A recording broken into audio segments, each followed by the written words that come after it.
Hi, I'm Stephen Weber, and you're watching The Claw's Corner because Rich Sear is a suck bastard. Welcome to the latest episode of The Claw's Corner. Today's guest is a writer, producer, actor, director, editor, composer, cinematographer, special effects and makeup guru, as well as being the founder of Morbid Vision Films.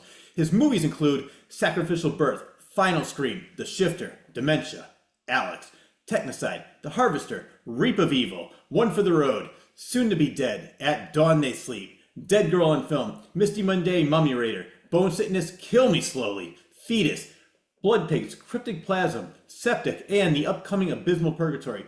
I met him many years ago at the now defunct Rockin' Shack in Worcester, Mass. I walked by his table, saw 30 seconds of the film that he was playing, and I said, I have to have this immediately. There was only one problem. I didn't have any cash. He said he appreciated the horror fans, and he gave me a free copy. I've been a fan and friend ever since. A prop from one of his films actually almost got me banned from Facebook. We'll talk about that as well. He was my first guest when I began recording using Zoom back in 2020, so it's been about 4 years, a little over 4 years. Please welcome back the man who says that his goal is to pollute the world in a grotesque nightmare. Of course, I'm talking about the great Brian Paulin. Brian, how the hell are you? Doing good, doing good. Thanks for asking me to come back on again. Oh yeah, it's been a couple years. As I mentioned in the intro, there was for people who live in the New England area, there was a great convention. Well, it started off really great, and then it got worse and worse over the years. But it was called Rockin' Shack. It had rock, which was music, and then Shack was horror movies, and it had a mixture of both. It was at the DCU Center in Worcester, Mass. And that's where I first met you. I was walking by, and the movie I first saw was Bone Sickness. I remember it so clearly. And then I went back and just watched everything that you did before and then since. So I've been a big fan, and I think that I know a lot of independent filmmakers, and I've met a lot of independent filmmakers, and you are probably the truest independent. I mean, you just go all out, and you just make films for you, and everybody seems to love them, which is great. Thank you. Appreciate that. Yeah, you're very welcome.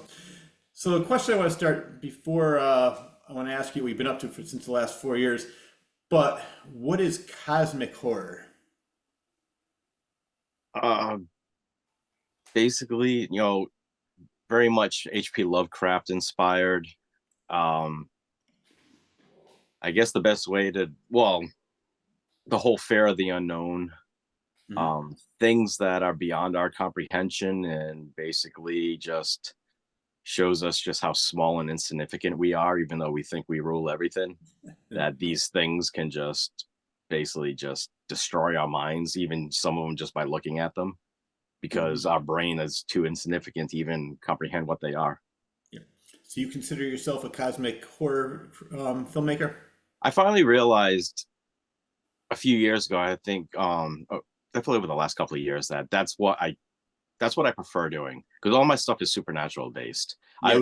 I made supernatural horror, but I didn't realize over the last couple of years that what I do, I guess, is cosmic horror, and the new one I'm making now is that's exactly what I'm going for. So Yeah. And that one's called Abysmal Purgatory. yes, yep. How long have you been working on that? It's probably been about 3 years now. It actually started off as a short film, but then it was made for an anthology called Symbolicus Volume 2 from Marcus Cook. And after I did it, I just enjoyed working on it so much. I'm like, I think I might take this idea and turn it into a full-length movie. So that's how that happened. Yeah. Well, as we talked about in our last interview, and we'll just go over this again because it's been so long, you start off more doing makeup and special effects. That was your first love, and maybe it's still your true love, but then you started using your special effects and making movies around that. Is that correct? Yeah. Yeah. It's just a matter of, I was learning how to do effects and all that stuff. But once I did something, all it was taking a few photographs, and then all that hours of work just came off. And it got to a point where that just wasn't satisfying anymore. I was just like, I need to do more with this. Yeah. So who were some of your favorites growing up for special effects and makeup? Well, of course, Tom Savini's work. That's what got me into doing this. I rented Scream Greats Volume 1 on his career, and I had no idea it was about just one person. I thought it was just like behind the scenes of horror movies. And I became fascinated. So Tom Savini, of course, Rob Bottin, because he was a genius. His work is unbelievable. Rick Baker, the usuals. Yeah, Dick Smith. Yep. Yep. I want to talk about Rob Bottin for a second because not that long ago I saw The Thing, John Carpenter's The Thing, for probably the 100th time. And did you ever see the making of it behind the scenes where John Carpenter said, you know, the scene where they're doing the chest bust and it opens up, eats the guy's hands, and then the head crawls out, and the guy goes, "You gotta be fucking kidding me!" And the blood splatters all over the place. They said, did you see that interview with Rob Bottin? I'm not quite sure if it was that one. I watched whatever the making was on the last DVD that got put out or whatever it was. Yeah, well, the reason I bring that up, because Rob Bottin's one of my favorites as well as the other ones you mentioned. And I've met Tom Savini several times. I'm trying to get him on the show and just going back and forth on Instagram, trying to get a time when he's free, but that's another issue. But for Rob Bottin, he was saying that he had everything all set up. The chest burst open, blood was splattering all over the place, flying out of the body. And John Carpenter said, "This looks like the falls at Caesar's Palace. We got to do it all over again." He's, "Oh, come on." So they had to clean everything up, do it all over again. And he said that was after 15 hours of getting everything ready. Then he says, "All right, we have to do it all over again."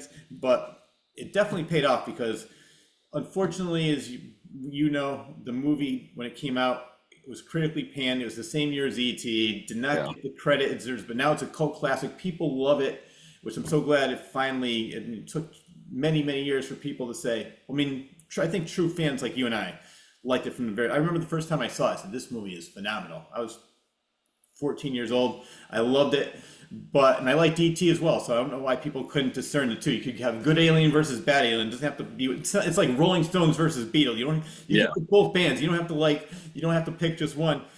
But I'm glad that it finally has gotten the cult status that it deserves, and his special effects are phenomenal. Oh, they're just incredible. I mean, still nothing to this day has beat it. It's just what he did was just absolutely amazing. And then to find out that Stan Winston worked on it as well, that was like, all right, now it just shows how much more, talent was behind all that. Yeah. So yeah, absolutely amazing. What's your opinion now with CGI? I hate it. Thank you very much. So do I. I think, to me, I don't care. As realistic as they can make it look now with our new technology, I can still see how fake it is. Like Avatar. I just never really cared about the movie. I don't think it's that good. I don't think it does not look real to me. It's not like action.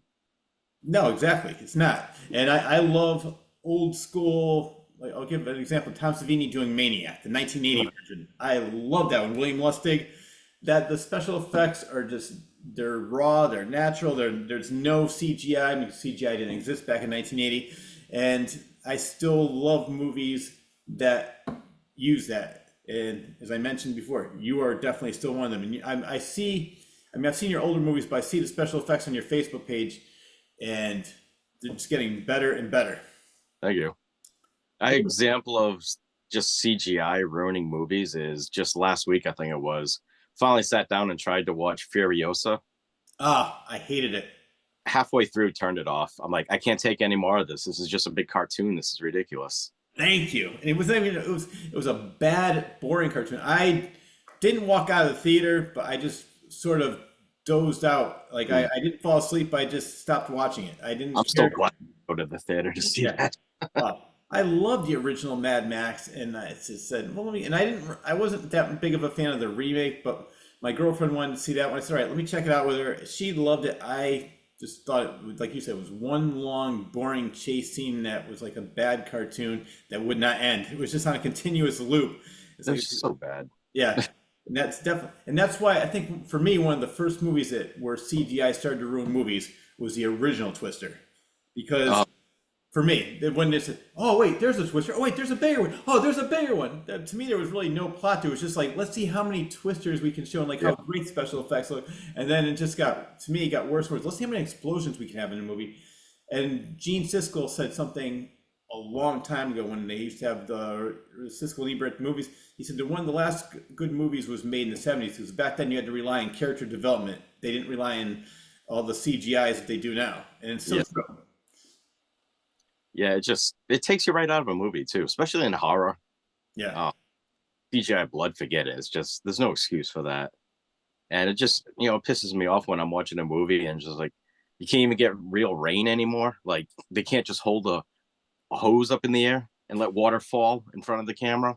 Yeah. I mean, it's ridiculous. It's so lazy. It's just lazy filmmaking.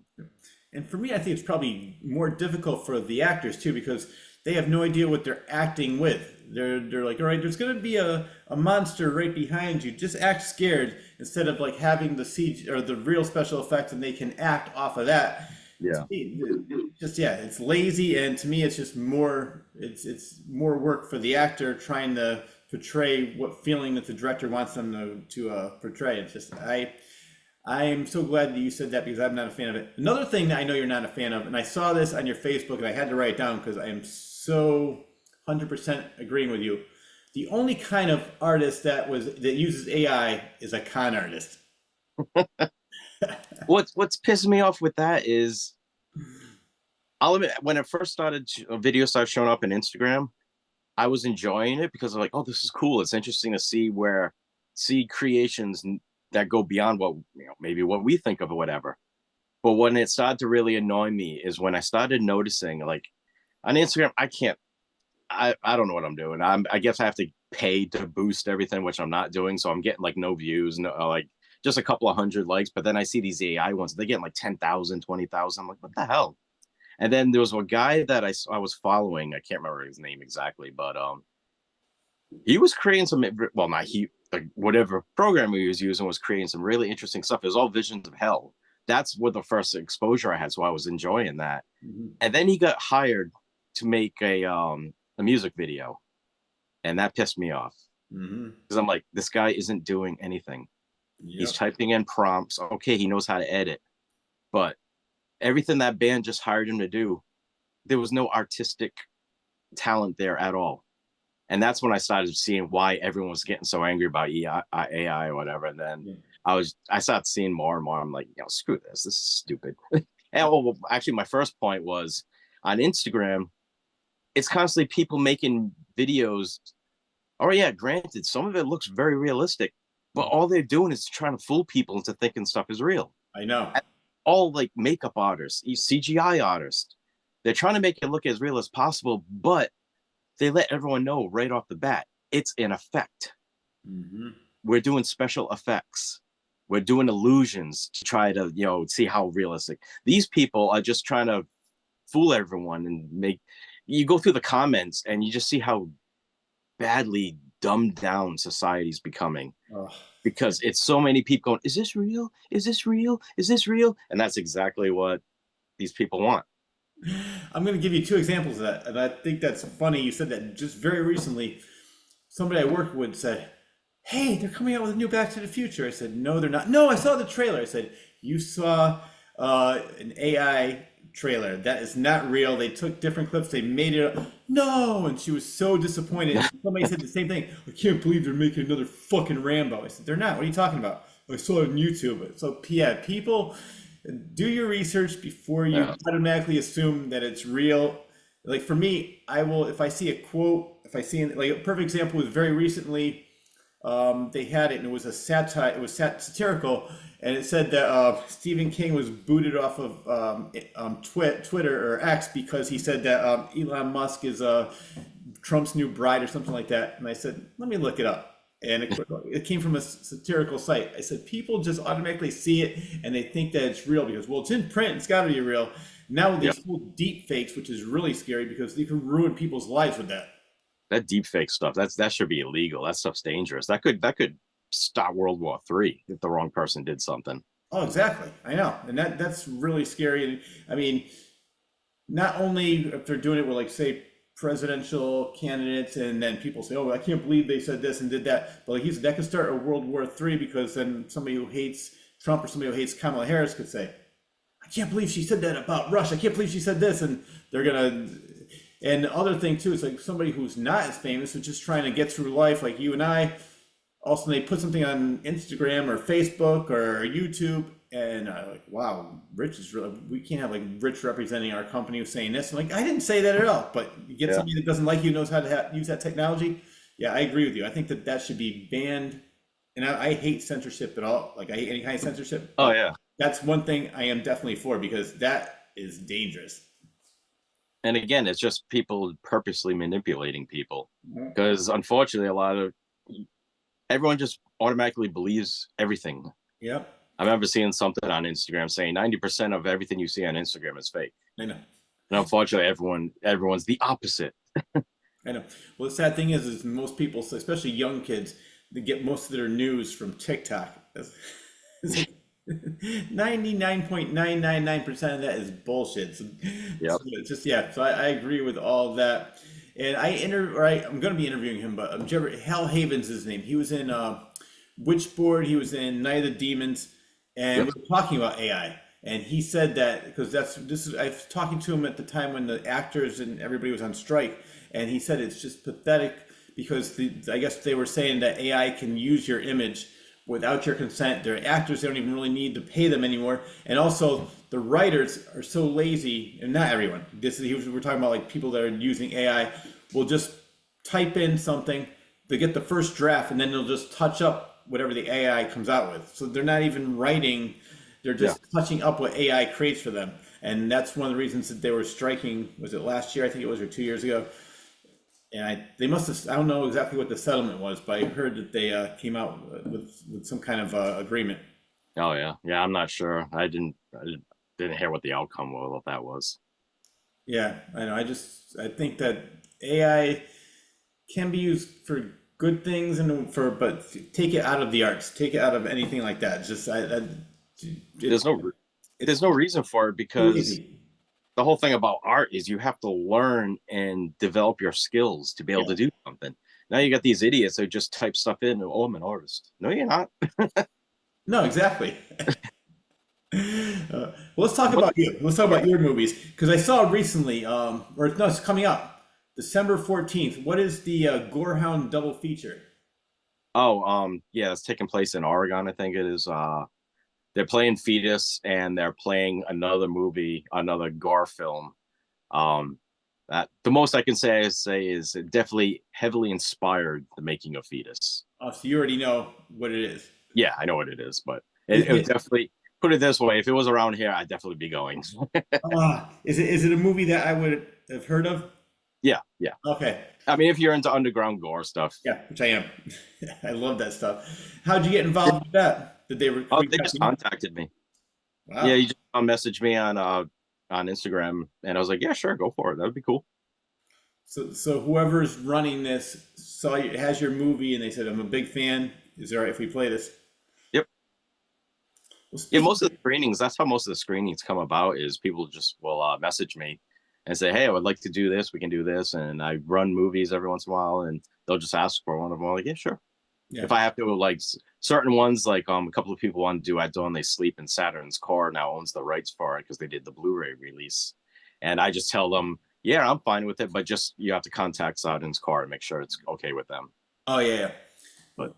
Well, it's funny you said that, because in Connecticut, a friend of mine runs Connecticut Cult Classics, and every 2 months they show different horror classics. So 2 months or several months ago, they showed Evil Dead with my mind went blank on it. Satan's Little Helper. So they should, and he said he was on stage talking about it. He goes, yeah, usually I have to reach out to these production companies. I contacted the director of Satan's Little Helper, and he emailed me right back, said, yeah, go ahead, I don't care. So I said, oh man, I would love to interview this guy for the show. He goes, go ahead. So he gave me his email address, and I had the guy, his name is Jeff Lieberman. And I love his stuff. Worms, what was the other one? Not Worms, Squirm. Oh yeah, yep. I just watched that in September. First time I loved it. I love his movies. And he was talking about how he came up with that. It took him years to make because his wife said, this is never going to go anywhere. He put it to the side thinking nobody's going to be scared for worms. But I don't know how many years, when was that made? In late 70s, early 80s. It's still effective now as it was back then. And again, no CGI. Oh, yeah. Yep. Yeah, you see the finale to that, and it's still like, wow, how did they pull some of that off? Because there's so much going on. There's so much in the background.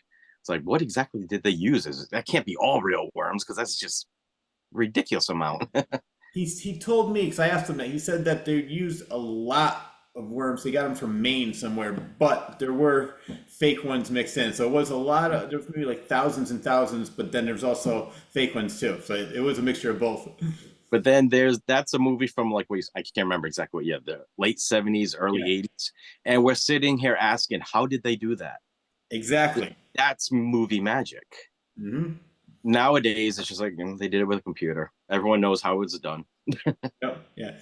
No worms were injured during the making of this film. Well, that's the other thing. Everybody's so sensitive about everything. We can't show this. We can't do that. And everybody's so worried about offending one person that they won't. They won't. That's why, again, go back to as I love your creative freedom. You like people know what you do. You're proud of it, and you're going to have the people that love it, and then you're also the people with it who aren't a fan of it. But who cares? As long as you like it. Yeah, we've never actually haven't had any real problem with anything because I mean, yeah, granted, there's plenty more of a majority of people that would probably be offended by like a movie like Fetus, but simply you look at the movie and it's at the end of the day, it becomes a monster movie.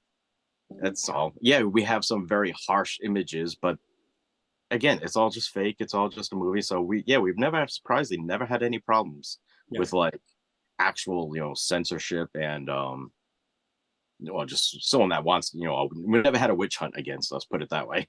Sometimes a witch hunt would be better for you because it give you that notoriety, like sort of like the video nasties back in the 80s. Like, I gotta see this movie. What the hell is this all about? But We did have that with Germany though. Germany did ban Fetus, so that gave tons of publicity for that. that's well, as I mentioned, we talked about it last interview, but I'm sure people, even if they saw it, they're not going to remember. I mentioned in the intro, I said one of your props, and it was from the movie Fetus, almost got me banned from Facebook. It was hilarious. I'm going to post it again. I'm posting on this interview. There's a picture I took with your fetus from the movie, and I just said, my son and I want to wish everybody a happy Father's Day. Hopefully you're as happy as I am with my as proud of as I am of my son. You're sick. You're disgusting. And I'm like, who the hell am I going back and forth with?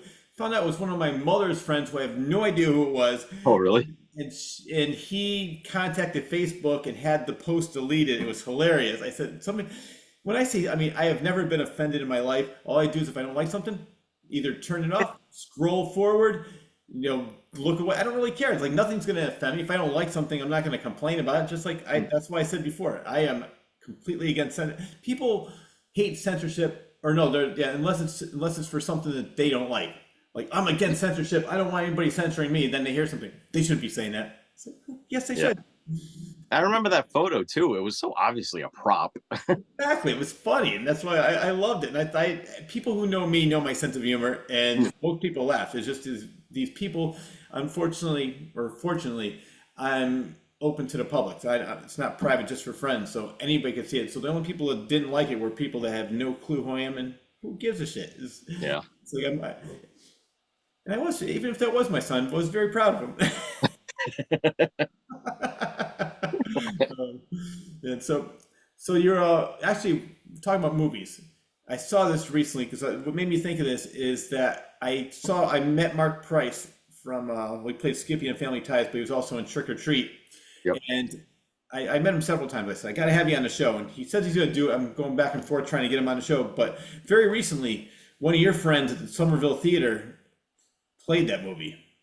Oh yeah, Chris McGibbon. Unfortunately, I felt so bad I wasn't able to make it because I was having like a Halloween get together with a bunch of friends on the same night. But yeah, they played Trick or Treat. I think he played another movie too, but I'm not quite sure what the other one was. But I would love to have gone. I guess it was a 35 millimeter print as well, from what I read. Wow. So, How do you get that? Get to that one. How do you get that? How do you get the 35 print? He was involved. He helped. Crap. Now I can't remember. Did Synapse put out that new release? I think so. Yeah. I could be wrong, but I'm pretty sure they did. Yeah, and he helped out. I can't remember exactly how much he did, but he did help out on that release. So he has worked with Synapse. So I'm sure he got it all through them. Yeah, I saw that, and same thing with me too. Is I've been to that theater several. Actually, one of the best things I ever saw at that theater was who's the guy in Jeffrey Combs from Reanimator. He portrayed Edgar Allan Poe. Oh yeah, my friend Joe Olson, he went to that. He saw that. He said it was great. Oh my God, he became Edgar Allan Poe. He was phenomenal. I loved it. So yeah, So I've been to that theater and I saw The Hateful Eight there too. Quentin Tarantino was doing a traveling road show. So I love the theater and I saw that and I loved the movie Trick or Treat. But unfortunately, I did miss that. It was same thing. There's a lot of Halloween's a very busy month for me. It's my favorite holiday. Yeah, it's tough. You see so many different things coming up in October. It's like, oh, I can't get to that one. I can't get to that one. So that's what happened to me. I just unfortunately wasn't able to go. I saw him at Monster Expo right before it, like the week before. I had to apologize. I'm like, sorry, man, I can't make it. He's like, oh. They should does well, I know you release your movies through your company, right? Are you on, because I know when other countries, how do they distribute it? I mean, how do they get it? Do you send it to them or do they distribute it through their own company? Now we'll usually just, our company will write to us and say they're interested in picking up our movie. So, we'll come up with a deal and then we'll sign contracts and stuff. And then we send them all the materials. It's usually, when it comes to another country, it's usually an upfront payment. You get paid up front and then they have it for however amount of time that you agreed upon. Yeah. But so we've been lucky enough to we're in quite a few countries, which is cool. Yeah. And so did, like Germany, how did they see this film? Did you send it to them or how did they know that you even existed? Well, back with Bone Sickness, it was because we were signed with Unearthed Films. Oh yeah. So the owner of Unearthed Films, he had contacts with different companies, especially like Japan. They already were affiliated with that company, JVD, Mhm. and I think they sent them some films and they decided they wanted Bone Sickness. So everything was done through them. So that's how we got into Japan. And then more recently, people will just email us directly or someone will message me on Facebook because that's the only way they know how to get a hold of me. And then we'll just talk about it. We're like, all right, yeah, we'll come up with a deal. Speaking of Japan, I want to talk about your love of Japanese laser discs. Those things are amazing. Name some Japanese horror that you think is top five that you should recommend either to me or people watching the show right now. From Japanese made movies? Yeah. Oh, all right. Because actually with the Japanese laserdisc, I was collecting like American horror that was just Japanese releases. Do you like a lot of Japanese horror? I've kind of fallen out of it, to be honest with you. I'm not quite sure what they've been putting it out. Like, obviously, it was in the 90s, the mid to late 90s and the early 2000s is when they were going crazy, just outputting so much stuff. But I've also with magazines kind of disappearing, I used to keep up with it that way. I used to get an awesome magazine called Asian Cult Cinema. I remember that. That was a great magazine, and that's how I knew like all the different stuff. Right now, I'm kind of clueless what's coming out of Japan. I hate to say. But probably one of my favorite horror films from Japan is Tetsuo the Iron Man. Oh yeah, which is it's like body horror, cyberpunk type movie. I love that movie. Is just so crazy. I love that. Years ago, you know my brother. I mean, you haven't seen him in years either, but he and I. There used to be a video store in Connecticut called not Hollywood, but it was Hollywood Home Video. It was a local business, and it was one of those where you get like 10 movies for $2. My brother, his name is Brian. He and I rented everything, and that's where he rented Iron Man. I'm like, what the hell are we watching? This is great. I think before we sent it back, we watched it 3 times. That's awesome. Yeah. I think I saw a picture of it, or I read about it in Film Threat Video Guide long time ago. Yeah. There was just only one photo, and I was just trying to track it down. I saw it available in a small store. And yeah, it just blew my mind. I'm like, this is unbelievable. The stuff he did, it was just absolutely mind blowing. Yeah. Now, I'm not sure, and correct me if I'm wrong, is Godzilla minus one, was that Japanese? Yep. That was phenomenal. I cannot believe how good that, because I hate all those other Godzillas, the American made Godzillas. I went to the theater to see it, check it out, and I love that movie. I'm so mad at myself. I missed it in the theater. Twice, me and a friend tried to go see it, and something happened, and we had to cancel both times. I'm like, I can't believe I'm not going to the theater to see the new Japanese Godzilla film. Yeah. Did you finally see it? Yeah, I watched it on Netflix. I thought it was great. It was so well made. Actually, I want to talk. Speaking of American-made movies now, for this year, what do you think of some of the movies that came out? I thought there was a couple good ones. There's still a couple of ones I liked. We'll start off with one movie I know that you like because I read it and I love this movie, Demi Moore and the Substance. Yeah, that went completely different direction I expected. It sucked me right in because she was awesome. She was just so damn good. So she Yeah. sucked to the movie. And then by the last quarter, I was just like, oh my God, this movie's insane. I really had no idea it was, but I saw the trailer and I said, you know what, I like to me more. It seems interesting. I'm gonna check out. That was the trailer did exactly what it was supposed to do. It was a teaser. I had no idea. It was similar to when I saw the trailer for Parasite. I said, I gotta just check this out, see what it's about, and holy shit! Yeah. And the same thing with The Substance. I knew it was about her wanting to be young again. That's all I knew. But yeah, that last 25 minutes or so, it reminded me. The special effects reminded me of the movie Basket Case in a way. Oh The yeah, head- yeah. I'm sitting there watching, and I'm like, this is going in like Dead Alive territory here. Jesus Christ. I love Dead Alive. And speaking of that, I saw somewhere. I don't know if it already played. Isn't one of your movies playing with that? Oh yeah. Uh, so much going on lately. I can't. My brain's kind of bleh. But yeah. At Dawn They Sleep played with Dead Alive. Oh, because all the different things I'm in the middle of working on right now, I can't remember exactly what it was, but yeah, so that was a double feature, which was I would love to have gone to that one too. God, yeah, that's a great. I remember seeing that movie. What year did it come out? Was it early '90s, mid '90s? See, first he did Bad Taste, then he did Brain Dead or Dead Alive, whatever you want to call it. Meet the Feebles was in there. Yes, yeah. So, and for people who don't know what we're talking about, it's Peter Jackson, who everybody knows him from Lord of the Rings, King Kong. Check out his early stuff. To me, that's his best stuff. The Frighteners is good too. I like that one. But I saw Dead Alive when it played when it was doing its limited run when it first came out. I saw that at the Avon on Thayer Street in Providence, Rhode Island, and I came home from work and there was always a part in one of the newspapers. I'd look and it would show the Avon and I saw Dead Alive. I got my phone on the phone with my friend. I'm like, we have to go there tonight. Oh my God. It was just one of the best theater experiences I've ever had. We were just like, this is amazing. Now, when you saw it, did you have any idea what it was, or you just said Dead Alive, this looks cool, I gotta check it out? I had known what it was because I had a subscription to Fangoria and there was an op on it. So I'm like, it's Peter Jackson's new movie. It's supposed to be incredibly gory. So we knew we had to be there. Yeah.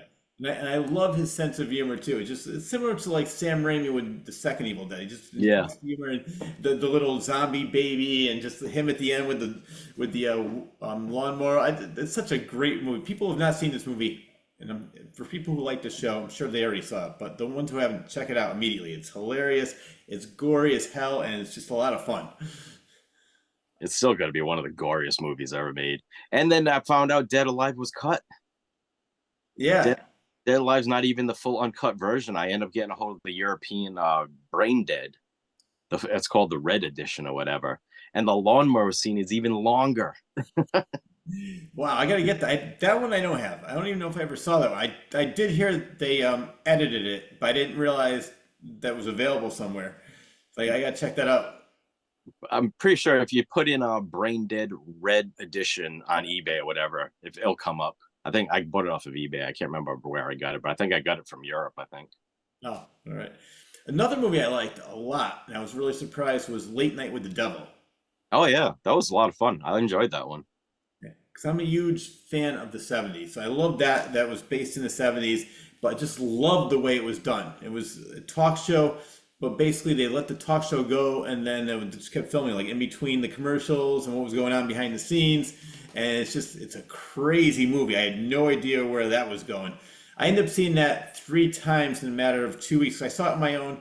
Then I took my girlfriend to see it. Then one of my friends wanted to see it. I said, I will see it every time because it's just, to me, it gets better and better and I just notice more things. Some people were disappointed with the ending. What about you? I liked it. The first time I saw it, I was a little disappointed by the ending because it just seemed like it went a little comic bookish or whatever. But then I just recently watched it again right before Halloween, the second time, and I enjoyed it more the second time.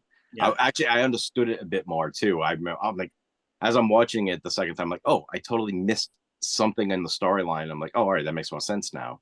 But yeah, I just loved how they just nailed the 70s talk show look. It was perfect. They did it so well. Yeah, and then I liked how they had the guy who was trying to debunk everything, and then the girl that was supposedly possessed, and you're not really sure if she's putting on. It was very, very well done.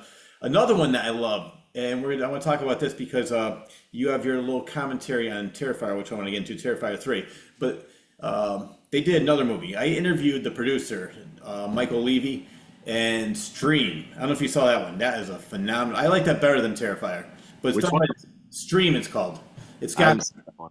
all right, I'll tell you, it's got Jeffrey Combs, it's got Dee Wallace, it's got wow.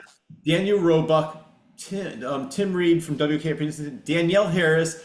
It's got oh man, who else? There's a whole ton of people that he Tim Curry for a very very short cameo in the movie, but they just have everyone in this movie. But they're in a hotel and there's a bunch of it's playing a game where they have to kill them to get points for it. It's a really good movie.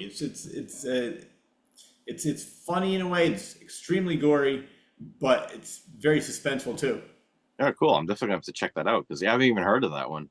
Yeah, in Connecticut, it only played for a week, and I happened to see it the weekend it was playing, and I said, let me check this out now, and then it was gone. I didn't realize that it was only there for a weekend. Now, and I just saw, because I'm friends with the producer on Facebook, and they took it off of Amazon, and he's freaking out, but now I guess they're going to be putting it back on Amazon on Monday, because he said it's pissed off because it was like the highest streamed movie Amazon at the time, and he's worried that it's going to ruin the algorithms because they took it off for some reason. But yeah, it should be back if you don't see it on Monday. Okay, yeah, I'm definitely gonna have to look for that. As soon as you said Jeffrey Combs, I mean, then I was right in. Yeah, and he's the mastermind of the whole movie. That's all I have to say. It's That's cool. very good movie. Another one I liked was Maxine. Did you see that one? It's the guy Ty West. He did. That's the third, right? Yeah. I haven't seen Maxine. I saw the other two. I saw X. I saw Pearl, but I haven't seen Maxine yet. You know what's funny about that? The first time I saw X, I didn't realize that Mia Goth was the old lady. Never realized that. And then my friend goes, "Oh no!" My girlfriend said, "You know that's Mia Goth." I said, "Really?" Yeah, X was a lot better than I was expecting because I've seen Terry West's other movie. Wait, what was his name again? Sorry. I think it's Ty West. Or I could be Ty West. Yeah. Terry West is a guy I worked with. Oh, that's right. I knew as soon as I said it, I'm like, that's wrong. Yeah, Ty West. I remember I liked his other movies, but I remember they're very slow. Yeah. And like you kind of have to watch them like the second time you like it more than the first time. But then X, I was like, whoa, I enjoyed it right off the bat. So I was really surprised by that one. And Yeah. then I haven't gotten to Maxine yet though. Maxine's really good. To me, Pearl was actually, I don't know. What did you like better, Pearl or X? I always go back and forth with that. I'm like, no, X is better. Then I see Pearl again. I'm like, all right, Pearl's a little bit better. But to me, Maxine's the least strongest out of the three of them, but still a good, entertaining movie. And yeah, I like X better. Yeah, and you know what's funny about that is I live in Connecticut. There's a movie called The Innkeepers that he did. That was filmed right down the street from where I work, and I had no idea. Like I saw that years ago. It came out in 2011. I said, "Wait, but it's called the Yankee Peddler Inn," and there is a whole theory that place was haunted. It's closed now, but Ty West filmed the movie there years ago, and so I started watching his movies after that. One of the other, I think it was called House of the Devil. Yeah, that was a really good movie. Dee Wallace had a very small cameo in that, and there was a babysitter. That was good. And then there's another one that I saw that was really good too. But yeah, you're right. A lot of his movies have a slow burn to it. But as we mentioned before, I love movies with good character development. I love movies that they don't always have to be doing something the whole time. Like The Shining. I had somebody say this to me, and I almost wanted to punch them. Whenever I see The Shining and fast forward to the good parts, I say, what the fuck? It's the entire mood and exactly what makes that movie. But so many people just want to get right to the part where, put the bat down, Wendy. Put the bat down. Yeah. But if the movie's good, I don't care how slow it is. If it's keeping my interest, it doesn't have to be 100%, nonstop action, blood, gore every second of the movie, every frame. Yeah, I agree. Another one. All right. So, did you see Strange Darling? No, I haven't seen that one. You gotta check that one out. Okay. It's very Tarantino-esque, where it starts off in the middle, then goes to the beginning. Oh, wait. Yeah, I did just see that one. I totally forgot about that. As soon as you mentioned it's all chronologically all over the place. Yeah. Okay, I see that. Yeah, that was actually really good. It starts off with, "Are you a serial killer?" And then that's all I'm gonna say because there's Yeah. it was crazy from there. I love that movie. That's another one that took me by surprise. I had no idea what that was about. I went to the theater. I said, "Yeah, seems interesting," and I loved it. Yeah, it was Stacy up and put it on. We were going through and she's like, "Oh, let's put this on." We watched trailers. I was like, "All right." I wasn't like really in the mood. I was like, I'll sit here and watch a movie." So the fact that I didn't go in looking like seeking it out, I just completely forgot. But as soon as you mentioned it, I'm like, "Oh yeah, I've seen that one." That's a lot of movies this year. Kind of, I ended up that way. Yeah. So it was like at the end of the year, "Oh, what's your top 5 movies?" I'm like, I don't even remember what movies I watched this year. You know what's funny? That's why I always tell people, and I know they do this intentionally, they save all the movies that are going to be Oscar hopefuls for the last weekend of November and all of December because they know nobody's going to remember what came out in January and February, and that's exactly why they do it. Yeah. So they put it, but most of the movies that I like are usually the ones that come out in January, February, March, because those are the ones that the normal public is going to be like, yeah, this is okay. But those are the ones that are a little bit more independent, a little bit more artistic freedom, I think. The other ones, at the end of the year, like they already know what they're playing to. They know exactly what they want. And it's like the sappy handicap victim that Yeah. overcomes every obstacle. And all right, that's an Oscar. Oh, and let's talk about Terrifier then, because I know you had a comment about this because I love for me the second Terrifier was the best, I think, because but the last one I thought was good. There were some things I didn't like about it, but I'm happy about this, and and I want to talk about this because I think it was the highest grossing independent movie of all time right now. Oh wow. Something like I was reading that on the producer's post, and it was number one at the box office for I think 2 weeks in a row, and Amazing. I'm just happy to see a movie like that have that much success. Oh, absolutely. I mean, for a gore film, even to be in theaters, I mean, Yeah. that's just amazing. And then I even realized it was NC-17 Yeah. until when I saw someone write that. I was like, "Oh, that's right. I didn't even realize that." So that's amazing for an NC-17 gore film, slasher film, to be released in theaters in the first place, get a wider release, and then be number one. That's incredible. Did you see the second one? I saw the second one, yeah. I It, haven't seen the third one yet. yeah, it's not as good as the second one. The second one I liked, you remember the bedroom scene for part two? There's a killing in there that just goes on and on and on. I And think so. the reason I'm bringing that up is because I was talking to when I interviewed him, Terrifier 2 just came out, and he said that that movie they were filming it during COVID, and they had to shut down. So the director Damien Leone is the also the special effects artist. He's similar to you. Like he does more. He's more of a special effects guy, but he started directing the movies that he wrote, Yep. and but they said they had so much time, and they're like, "How can we make this kill as crazy as we can be? We have months to plan it." So that every time they come up with an idea, like, "Wait a minute, I have a better idea. Let's do this." And that's when they're ripping her face off, doing all these things. It's just, and they said we were just trying to go all out and see what we can come up with, and I love that.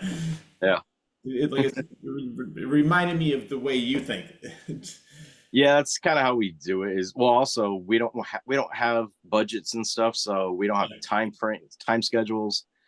So after we do something, if we're like, let's also do, I can go back and I have the freedom to go back and add to it and make things more crazy and stuff. Yeah. Well, who normally works on a movie? I know you and your friend Rich George. You two are. Is it? Who else do you have working for the company?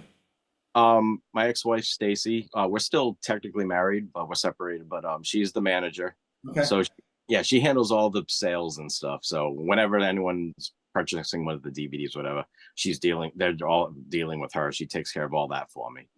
And our friend Joe Olson, he's one of the main people. He's really good at acting, and he's one of our main crew people and stuff. We're basically it's like a core group of friends. Yeah. We're all hardcore horror fans. Love it. Um, it's just basically just a bunch of friends getting together and making horror movies.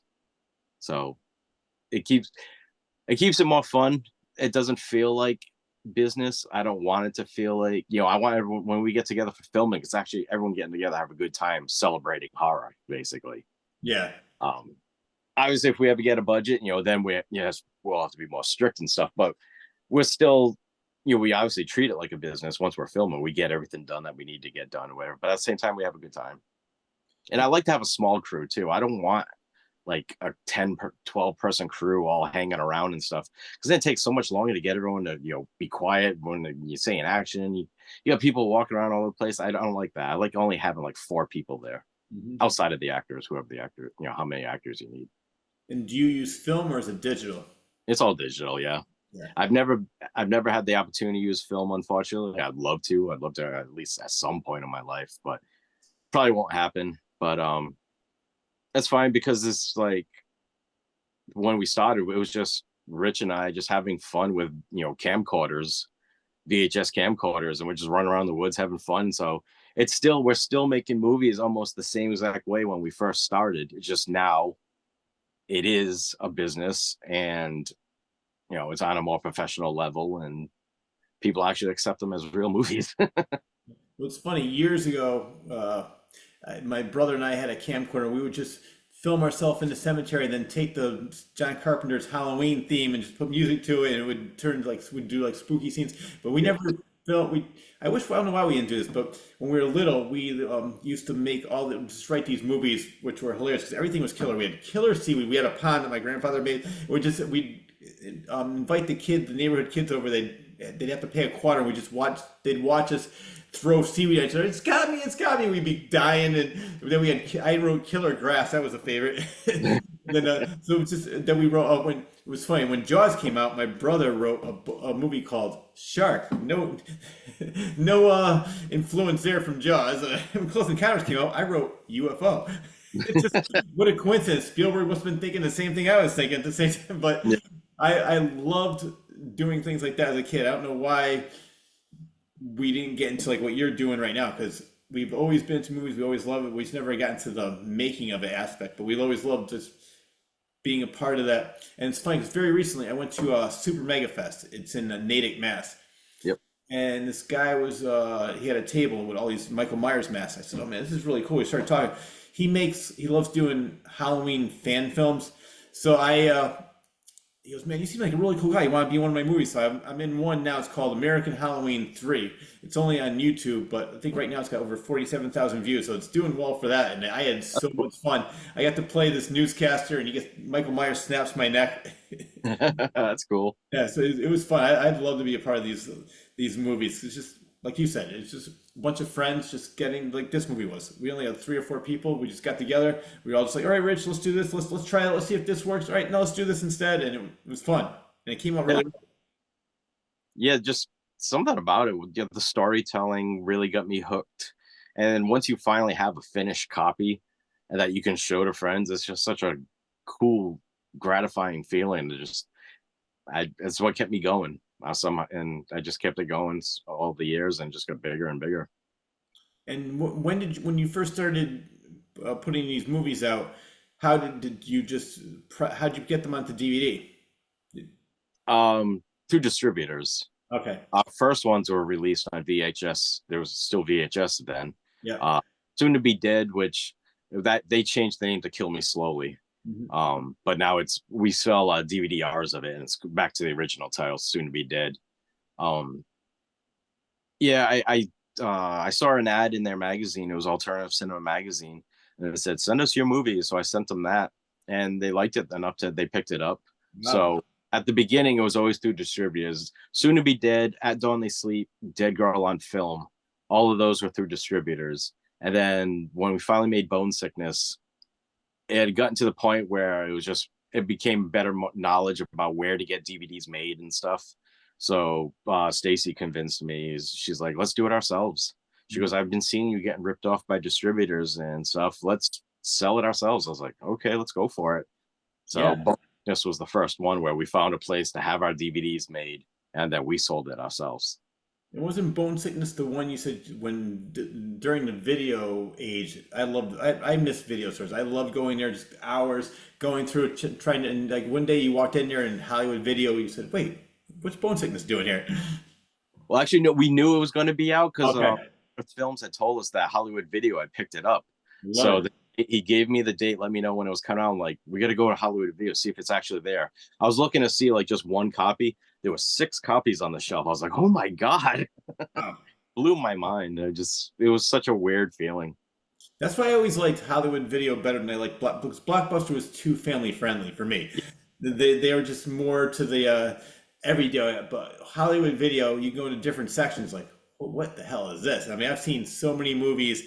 I'm trying to think of like Blood-Sucking Freaks is one that comes right to mind. It's like, what the hell is this? And rented it, and it's like I'm a lifelong fan of that movie. Yep, yep. So, I'm so glad.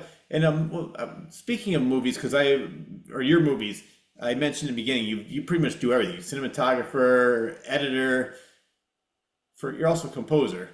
So For the most part, I've had people help out because I'll get a lot of people that write to me and say, hey, I make music, whatever, and then I'll listen to their stuff. One guy I remember I was just like, it sounds like Star Wars music. It doesn't fit. I'm sorry. I'm like, go darker. He couldn't go darker. I felt bad. I was like, it's not gonna work out. But yeah, I've a friend of mine, Matt Meserve, he did the main themes to A Fetus, like in hospital scenes. Yep. I had asked him if he would want to try some of the stuff. So he did the main themes, and then I do like just the background music throughout like the rest of the movie and everything. And then another friend, he did some music from Cryptic Plasm and stuff. So for the most part, I'll do I had been doing like just the more background stuff. I think it was when Morbid Tales was the last one where I was what do you call it? It was just because the way that one got put together, I just said screw it. I grabbed whatever keyboard I had, which wasn't the greatest, and I scored that entire one because it was mainly just the wraparound story, anyways. But yeah, I'll do what I have to do out of necessity, and then if someone's offering to do stuff and we can work out a deal or whatever, because like I said, we don't have a budget, so Yeah. we usually come up with some type of deal or whatever. Yeah. Well, it's funny. I recently spoke with Alan Howarth. He did a lot of the Jack Carpenter movies. He worked with Halloween 3, Prince of Darkness. So, and he said that independent filmmakers will reach out to him. He goes, no, because he said that unfortunately it's harder for him to get jobs now. He did like Halloween 3 for $60,000, and he said Sharknado offered him $2,000. So he goes, I will do movies if I like the person. He goes, I will do it for him. So if you're ever interested, maybe reach out to him. He might do one of your films. And I love the scores. I wanted to see him at the when he played at the Vault after in New Bedford after Monster Expo, but that night I just couldn't make it there. I really wanted to go see that show. So I don't know if it was that show, but I saw one of his shows on YouTube when I was doing my research for him to interview him. And yeah, I love it. He just goes out and plays the music. He said basically him doing that, he thinks inspired John Carpenter to go out with his son Cody. Now he and John Carpenter and his son are doing that now. That's cool. And it was funny because I interviewed Adrienne Barbeau, and she says, I thought that was going to be so boring.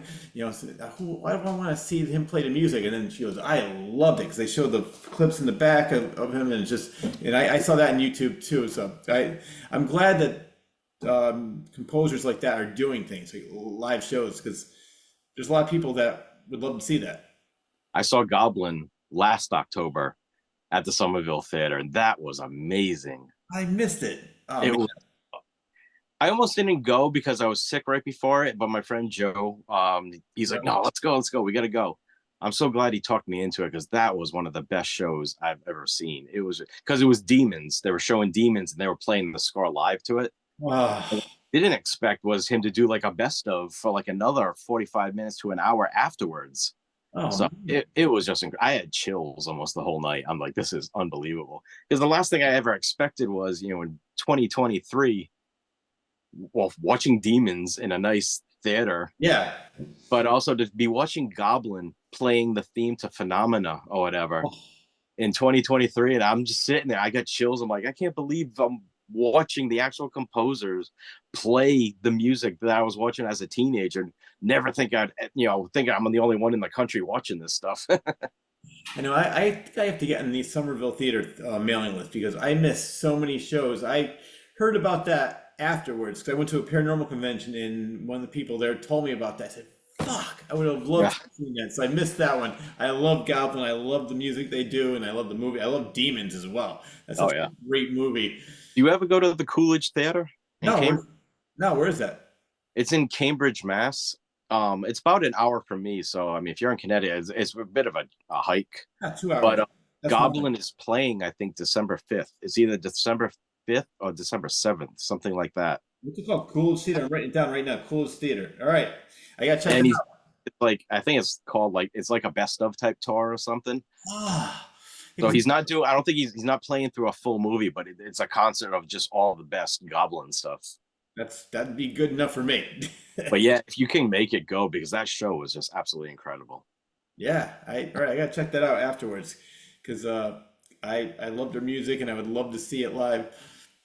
And actually, speaking of music, because I want to talk to you about this because sometimes you have music that is not you, and it's somebody that. So how do you get the rights to that? Do you have to reach out just similar to the art? Do you have to reach out to the artist and say, "Can I use your music for the movie?"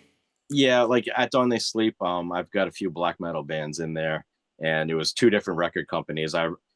Um, well, actually, the phone numbers were right in the CD, so I simply called the record companies and I talked to whoever, and I explained what we are doing. One of them was like, "Yeah, sure, no problem," because it was more exposure for the bands. Yeah, Another guy just said, "Oh, can you send me like a trailer?" And of course, this was before YouTube was like yeah. what it is now, where I couldn't just send a link. So I put the trailer on a VHS tape and I sent it to them. They're like, "Yeah, sure, go for it. That's cool."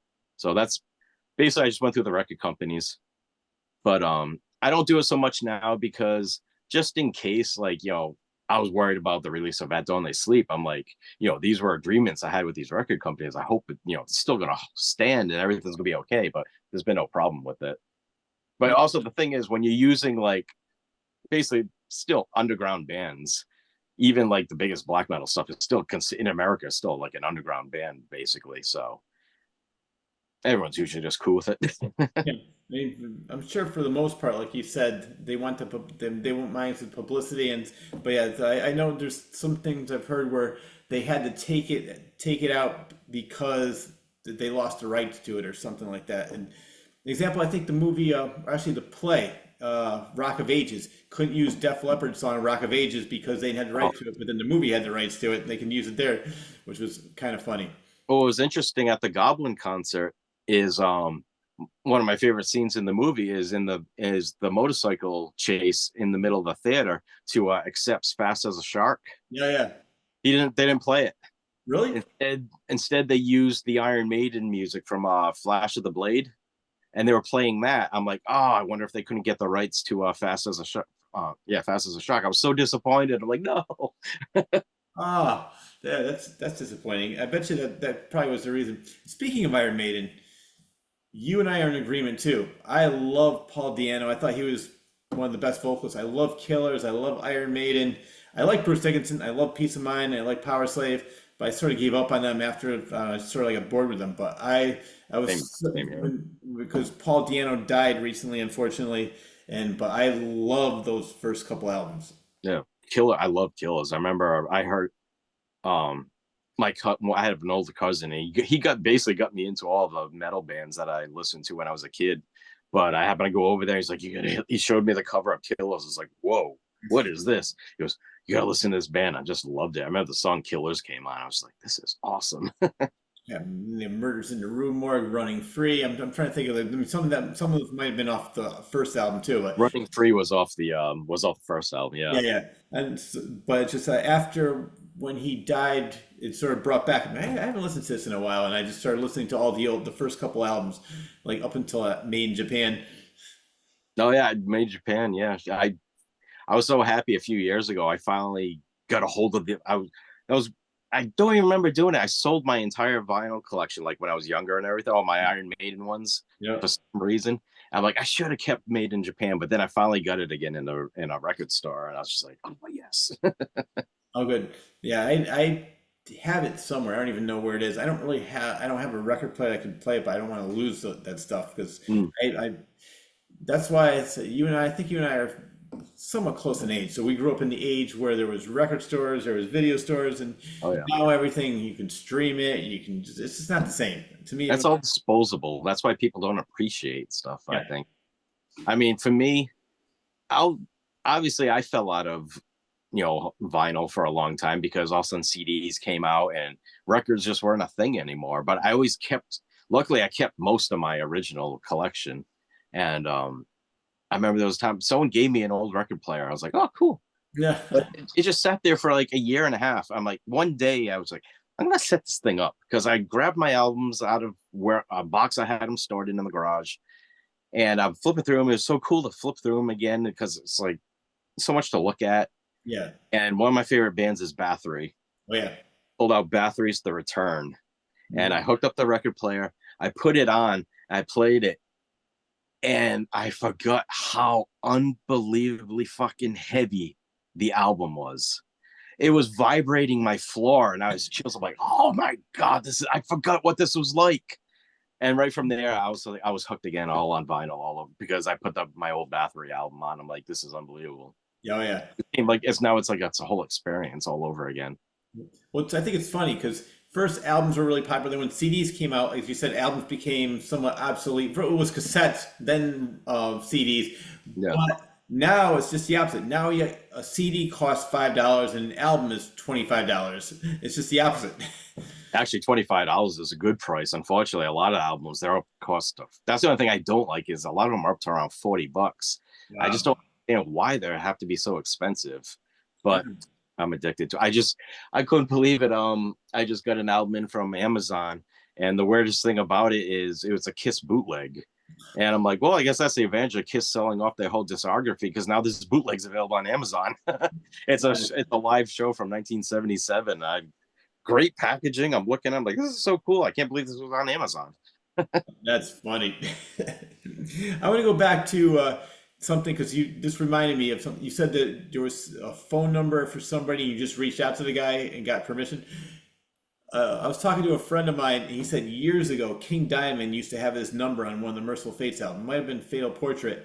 So he was in college radio. He goes, let me call the number and see what happens. King Diamond actually answered, and he did a 25-minute interview with him. And then what happened was, I guess it didn't record. So he comes back. He goes, can we do it over again? He goes, yeah, no problem. He said he was the nicest guy in the world. I said, oh my God, I wish I knew that. I wish his number was on this latest release so I can give him a call now because I know he lives in Texas. But I would love. That's so cool. I love Merciful Fate. I love King Diamond.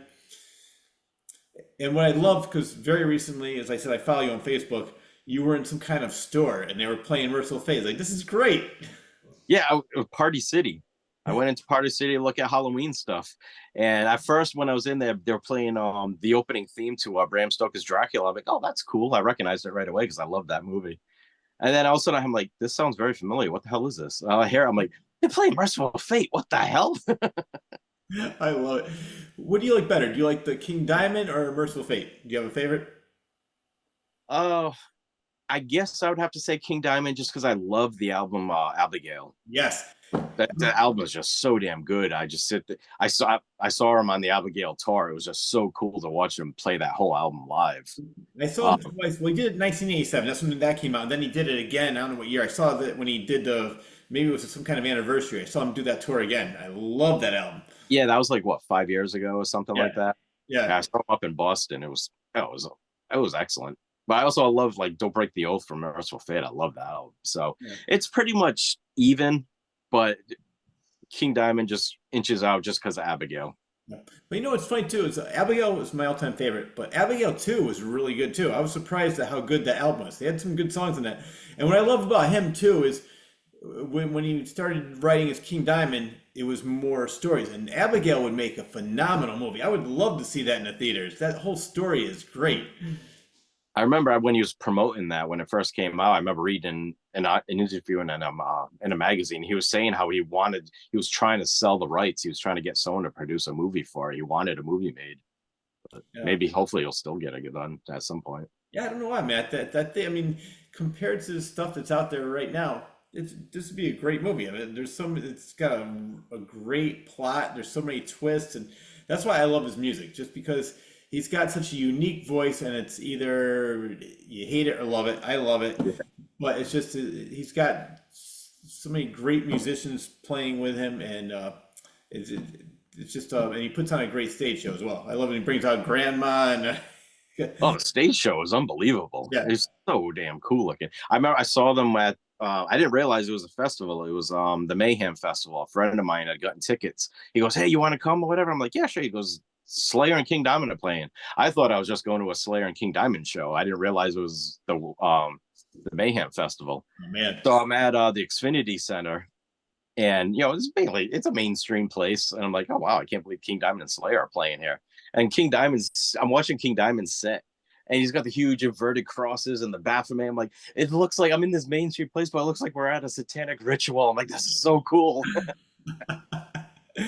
Speaking of satanic rituals, great segue. I think there's a documentary called Hail Satan. I don't know if you saw that. Oh yeah, yep. Right. And I think last time I talked to you, didn't you go to Salem where they have that statue?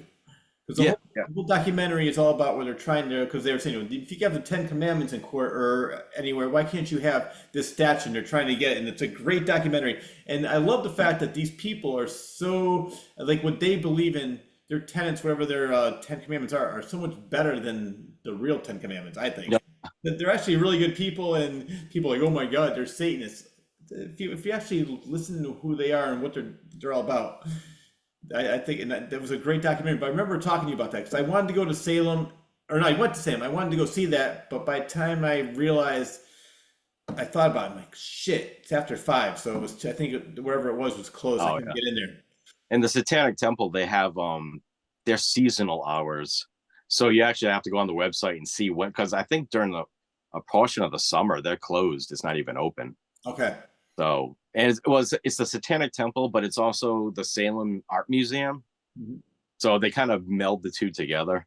So it's cool. It was just, I'm like, I have to go. I have to have my picture taken with the Baphomet statue. Yeah, definitely. It was, I definitely want to do that. And maybe that's what happened because I did go in the summer. I'd been there in October, but sometimes it gets so crazy because that's basically their Christmas. I went Halloween night one year, and it was. I had a great time, but you really couldn't move. It was so many people all over the place. So I like going in the summer, and I think that's what it was. I looked it up and I'm like, oh shit, it's closed, but I have to get a picture with that. Yeah, I think I went in November. It was like the first or second. It was the first week of November because I was hanging out with a friend back then, and she used to go there all the time. So it was cool because I met her there because she lives in New Hampshire, Mm-hmm. and she told me She went so many times. She goes, one of the times we were there, she goes, make sure you drive down that way. She told me exactly where to park some business that charges.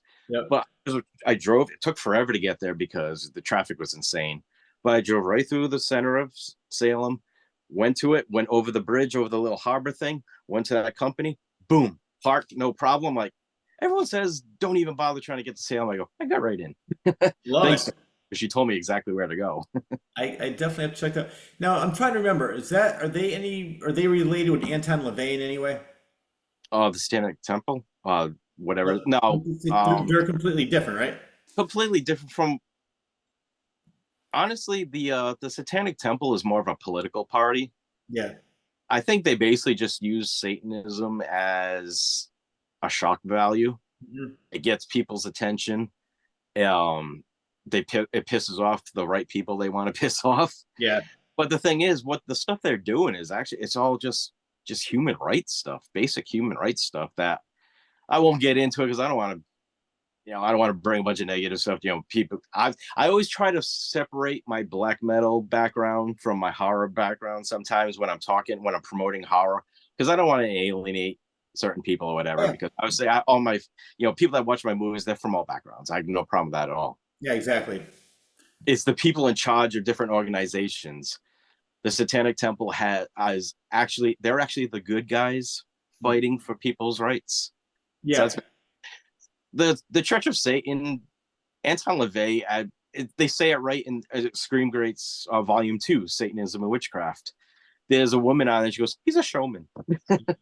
He was doing it out of shock value. Mm-hmm. It's like, yeah, they actually were, I guess they were at a legitimate church, and you could get memberships and stuff, but it was just, I guess it was more for shock value.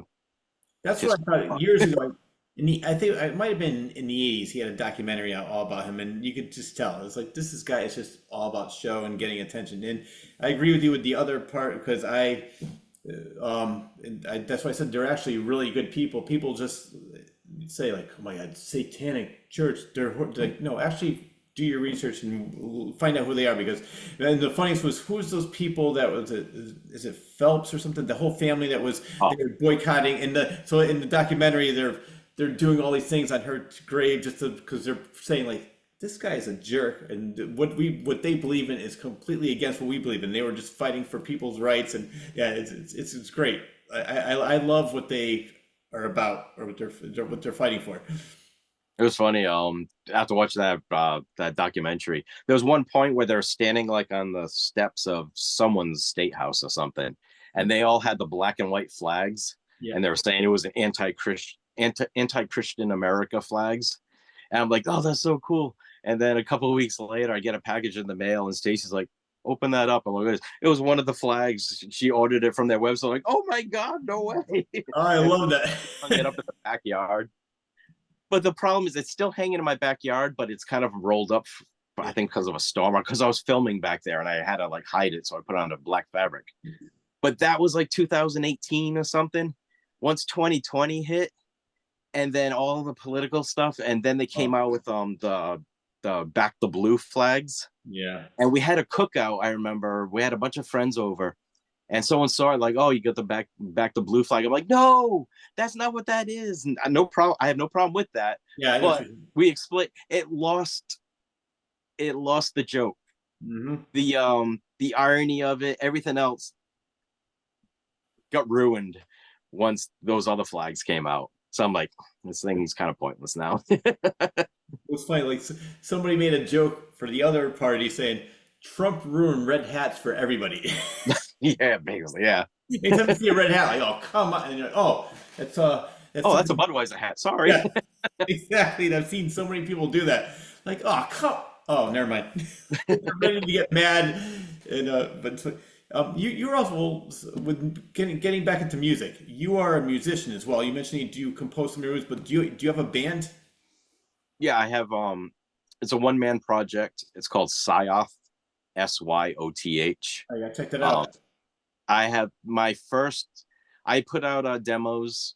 I sell demos at the conventions and stuff. Mhm. But my first full-length CD got released in Belgium, a small little label in Belgium, and it should. My goal was to have it out for Halloween in October, but I've been doing so much with Abysmal Purgatory, and then I've also got some other releases. I'm doing all special features for an upcoming Blu-ray through another company, which I can't mention at the moment.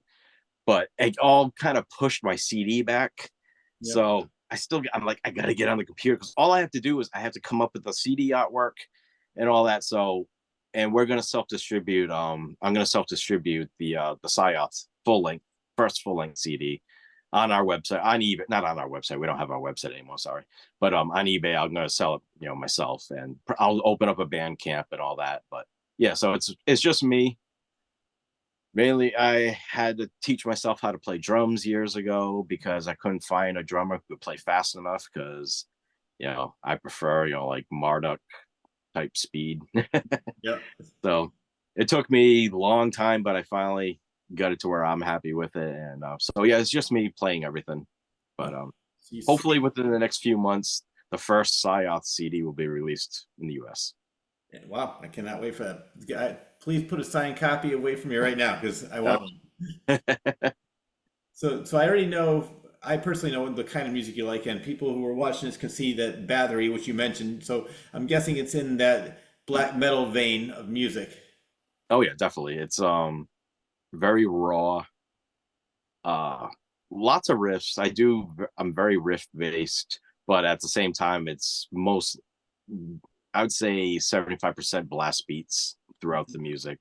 I love the pure aggression of it, and just I love playing as fast as possible. And so when you're writing music,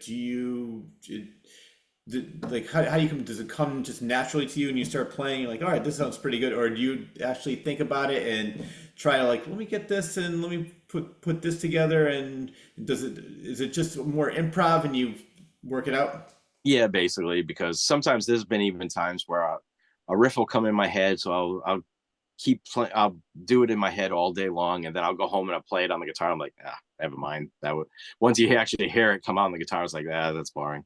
Yeah, yeah. I'll just basically sit down and I know what type of atmosphere I want, whatever, and I'll just try different stuff. Like actually, I just threw away a song.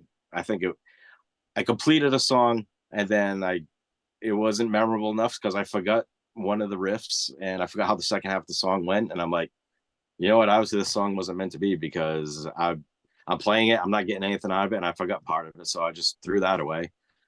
It just depends on what comes to mind, what sounds good, and it gets that feeling that I want. And if it sticks, it sticks. What's funny you said that about remembering. I heard an interview with Paul McCartney. He said that the early Beatles songs were so simple because he didn't have anything to record it on back then, so he had to make them simple so he wouldn't forget them. Oh, wow, yeah. I never really thought of that either. He goes, "Yeah, back then I really had nothing to record on, so I just had to make them really easy so I wouldn't forget them." Because that does have. I saw something like Ace Frehley. There was a video. Unfortunately, Ace Frehley posted some stupid video, or whatever, and he was I don't know, he was hacking around, and people, of course, everyone's like, oh, hack, blah blah blah. The guy's no talent, and then someone made a comment about oh crap, I just totally forgot the guy's name. The guy who replaced Ace Frehley wore his makeup. Tommy Thayer. Oh yeah, well I forgot about him. Oh, Tommy Thayer had to go and teach him all of his old songs again for the reunion tour. It's like, obviously you've never played guitar or anything in your life. I have songs though. I have my entire second CD all mapped out, written out on guitar right now. I can sit down and record my entire second CD. But some of the songs, I prefer certain songs, so I play those when I'm practicing. But then I recently played one of the songs. I'm like, oh crap, how did that part go? Mm-hmm. And I realized I was playing the riff wrong. Because if you don't play it regularly, yes, you're gonna forget it. I know. So obviously, if you're not in a band for 20 years and you haven't been playing that music, yes, you're gonna forget riffs. So it does happen, yeah. So that's totally understandable about what you just said about Paul McCartney. I hate these armchair quarterbacks. Those who think that they sit back there going, "Oh, I could do that." Well, why don't you do it instead of like sitting back there judging every? Like somebody told me, "Oh yeah, well I could easily do a podcast." Well then do it. Don't compare mine to everybody else's. Why don't you actually go and interview people? I would love to see how you would do, but it's just I hate people like that. Don't compare yourself to anyone, but just actually do something for yourself. And those are the people that are so judgmental are usually the people that are like that. I think they wish they could be doing that and they can't, and they just judge everybody else. Like, good, I want to see you fail. Yeah, and yeah, that's the hard part, is taking the actual step to do something, actually get something done. Exactly. Most people get so easy to talk about. Say, "Oh, I want to do this. I could do that." Well, yeah, you could, but are you? No. I mean, just myself, I would never say anything because you doing this podcast, I have no idea how to do a podcast. Oh, yeah. I'm impressed by the fact that you're doing this and all that, and all the people you talk to.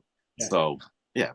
And I love this. Like for me, I would love to be doing movies, but I don't know the first thing about it. I don't know the first thing about the special effects and all the makeup you're doing and the writing so I have so much respect for you. And everybody has their their strengths, and I love talking to people.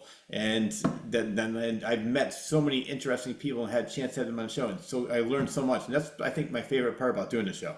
Like having that's cool. People like you, Adrian Barbeau, Dee Wallace, and I'll have like other people like Max Gale from Barney Miller. And then I had a spelunker, this guy just loves caving, Ted Neely from Jesus Christ Superstar. So just that all these people are like, yeah, I'll do it. And I learned so much. I'll give you an example. Did you ever see, I'm sure you saw the movie The Warriors. Oh, I love the movie The Warriors, yeah. Right. I had Apache Ramos. He's the guy from The Orphans. He had one line in the movie. "We're going to rain on you, Warriors." The interview lasted 3.5 hours. He had so much to talk about. He had one line in the movie, and I said, let's see where this interview goes. 3.5 hours later, he goes, "I gotta get to bed, dude." And then he goes, "All right, we'll talk for another half hour. Talk for another half hour." He goes, "All right, one more half hour." We just kept on going and going. So you never It's know. good. It's like it's just a person you think that would have nothing to say. Another perfect example was Tina Cole from she played in My Three Sons. I had not realized the whole cast, and so that's for me. That's what I get most out of this doing a show. I mean, I'm not getting. You mentioned Instagram. I don't know how to use that either, and I don't get the views that I like or on this. But I basically do it for myself, and there are a lot of people that do enjoy it. So I'm not doing it to try to get world famous. I mean, it would be great if it happened, but I do it because I love this and I put as much work in as I can into it to make it the best it can be. That's the best way to do it. If you have a passion for something, yeah, just enjoy it. Yeah. That's what I love about you is because you have a passion for movies. You also have a passion for music. Now with the music, do you what are the lyrics about? Do you what are they based on? Uh, I mean, obviously, some being black metal, Yeah. the core part, you start off doing like the anti-religion lyrics. I have a tendency to be more. It's actually it's kind of Lovecraftian in a way. Hmm. I'll say it's more. I like writing about when I'm writing, tapping into just unusual concepts. Again, trying to put words together in a way that uh, it creates an atmosphere. And we're talking about stuff that the unknown. Just so again, I get it's almost like cosmic horror music, I guess. Yeah, I love it. You're creating a whole genre. Cosmic horror music, cosmic horror movies. I love it. So, how long ago did you start this band? How long have they been together? Or you've been together? It's like the one man band. 20 years. Oh wow. So yeah, the first CD is 20 years in the making. Oh, Yeah, I guess I don't know. It just again, my goal was to have the CD ready in October, but it's just I don't know. It's everything seems to fall into place and finally happen when the time seems to be right. And for some reason, the time wasn't right in October. I don't know why, but I'll get the CD out when it's meant to be out. Exactly. Well, the best thing is that you're independent. You're not on a timeline, so you don't have to say, "Well, Brian, we need this done in 6 months." You can say, "You know what? Maybe I'll do it in 6 months. Maybe it'll be another year. Maybe it'll be 20 years." So yeah, I love that because it's not you're not doing it to. It's not forced. You're doing it when you've had the creative freedom to do it, and just like, all right, let's do it now, and then or you have the time. So I love you're the best thing about you is that you're always busy doing something creative. If you're not doing music, you're doing movies. If you're not doing movies, you're doing music, and there's always something else going on. Yeah. Has anyone ever asked you to do special effects for their movie? Yeah, I've been asked a few times, but it never happens. I kind of at one point I was like, no, I only do it for Morbid Vision Films. But then I started opening myself up more around like uh 2018, 2017, whatever. And some people were asking me, I was like, yeah, all right, I'll do this. And I was talking with people, and it just none of them ever happened. It never comes to happen. So I got to a point again where I'm like, I was I was actually working on stuff. I was making Septic, and the last one we released. Hmm. But then I stopped. I was putting energy and stuff into thinking out. All right, how am I going to do this for this person? Blah blah blah. And then it never happened again. And I'm just like, so I'm now back to the point again where I'm like, no, I'm not gonna. I got sick of putting so much thought and time into preparing something, trying to figure out how I was going to do something for someone else, and it never happened. So I was like, yeah, I only do makeup effects for Morbid Vision Films. I don't blame you. So did you get to the point where it was already the special effect was already created, and then the producer director said, "Yeah, we're not doing this anymore." Did you get that Actually, far? no, no, because with that, I had to treat that more like an actual business, whereas like nothing was going to happen until I got paid, or at least I got an upfront payment, and it never even made it that far in any of the projects. So I would just wait around, but it was just the idea, the fact that I was putting a lot of thought into it. I'm like, okay, how am I going to do this? I could do this, I could do this or this, and yeah, it just never happened each time. Well, for your movies, you mentioned that you build the movie around your effects. Do you have some kind of outline or some kind of plot, or do you just create a cool effect and say, "Let me write a story around this"? How's Well, that? that's how it started. back when we were doing short films in the 90s. Yeah. Now it's the story comes first with everything now. Okay. I decide what type of concept I want and decide, okay, this is what I'm actually going to dedicate the next 3 years of my life to. And I don't write full scripts anymore because so much always gets changed during the filming of it. Mhm. So I'm like, I don't have to present a script to a producer. I don't have to answer to anybody the way I do it at the moment. So I'll usually come up with an outline. I'll write out the dialogue for the core dialogue for all the character stuff. Yeah. But then everything else, I just let happen naturally. I have an outline. I know what we're going for with the movie. Same thing with Abysmal Purgatory. That's how it's this started. And I'll stop filming, and then everything kind of evolves naturally.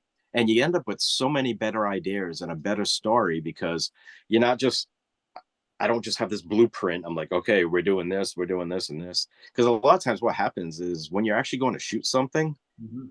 you're like, oh, this actually didn't turn, this isn't that good. Yeah. Like, it sounded great in your head when you're writing it, looked great on paper, but when you're actually doing it, it's like, this doesn't work. This sucks. What's funny, So no, go ahead. oh no, so yeah, I was saying I kind of once I realized because Bone Sickness was the last time I was trying to do a full script, and halfway through, I'm like, I want to stop filming. I know what we want to do, and the whole end of the movie ended up changing anyway. Same with At Dawn They Sleep. At Dawn They Sleep was a full script, but the last quarter of the movie is completely different from what the script was. So I just got to the point where like, why waste all this time? Because it always ends up evolving anyways, and you end up with better ideas once you're actually filming. Yeah. Well, no, what I was gonna say was the movie that I was a part of. Even the director slash writer was doing the same thing too. He goes, "It's not really how I imagined it in my head. Let's try this. Let's do something different." So he did that several times, even with the stuff that I was doing with him. Yep.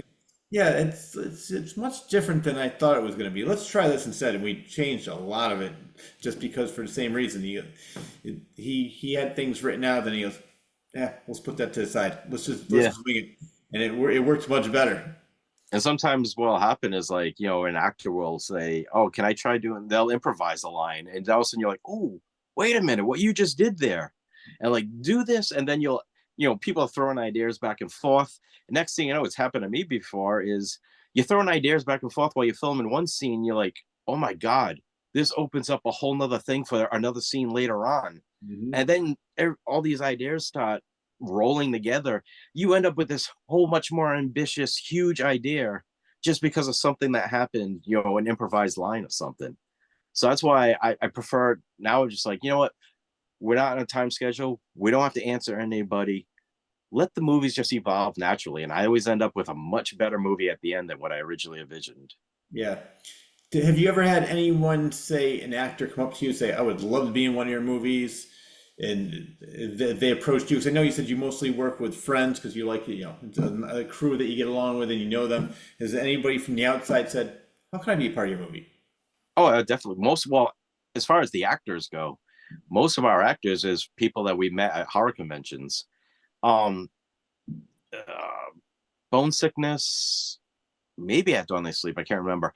The lead actress Daria Zabinski in Bone Sickness, she ended up because I placed an ad in NewEnglandFilm.com. No.